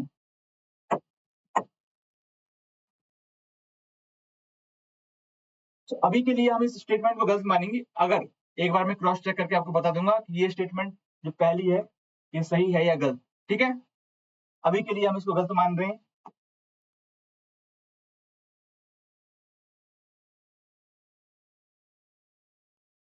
अगर आपको इसका आंसर पता हो तो आप कमेंट कर सकते हैं, क्योंकि इसका आंसर या तो डी होगा या फिर ए होगा। सो ए या डी में इसका आंसर होना चाहिए, मुझे अब इसको लेकर थोड़ा डाउट है, ठीक है। अगर ये आंसर गलत हुआ तो कल अपनी क्लास में हम इसकी चर्चा करेंगे, अगली क्लास में, ठीक है। या फिर आप मेरे टेलीग्राम ग्रुप पे ज्वाइन कर सकते हैं, आप मेरे टेलीग्राम ग्रुप में ज्वाइन हो सकते हैं, वहां मैं इसका जवाब दे दूंगा आपको। अब आपको कोई भी डाउट हो आप इस टेलीग्राम ग्रुप पर ज्वाइन होकर मुझसे पूछ सकते हैं, ठीक है। आज की क्लास को हम अपनी खत्म करते हैं। आई होप आपको ये कॉम्प्रिहेंशन की सीरीज पसंद आई होगी, जो एक नया तरीका है, आप चाहें तो इसको फॉलो कर सकते हैं। अगर आपको जो ट्रेडिशनल अप्रोच है उससे मार्क्स आ रहे हैं फिर आप उसी पर स्टिक रहिए, लेकिन अगर पुराने तरीके से आपके मार्क्स नहीं आ पा रहे हैं तो आप इस तरीके को ट्राई करके देख सकते हैं। अभी आपके पास कम से कम 1 महीना है। सो अगर आप इस मेथड को ट्राई करेंगे तो आपके मार्क्स आ जाएंगे, अगर पहले से नहीं आ रहे हो तो, ठीक है। बाकी टेलीग्राम से जुड़ना न भूलें। आपको कोई भी डाउट हो आप वहां मुझसे पूछ सकते हैं, ठीक है। मिलते हैं अगली क्लास में।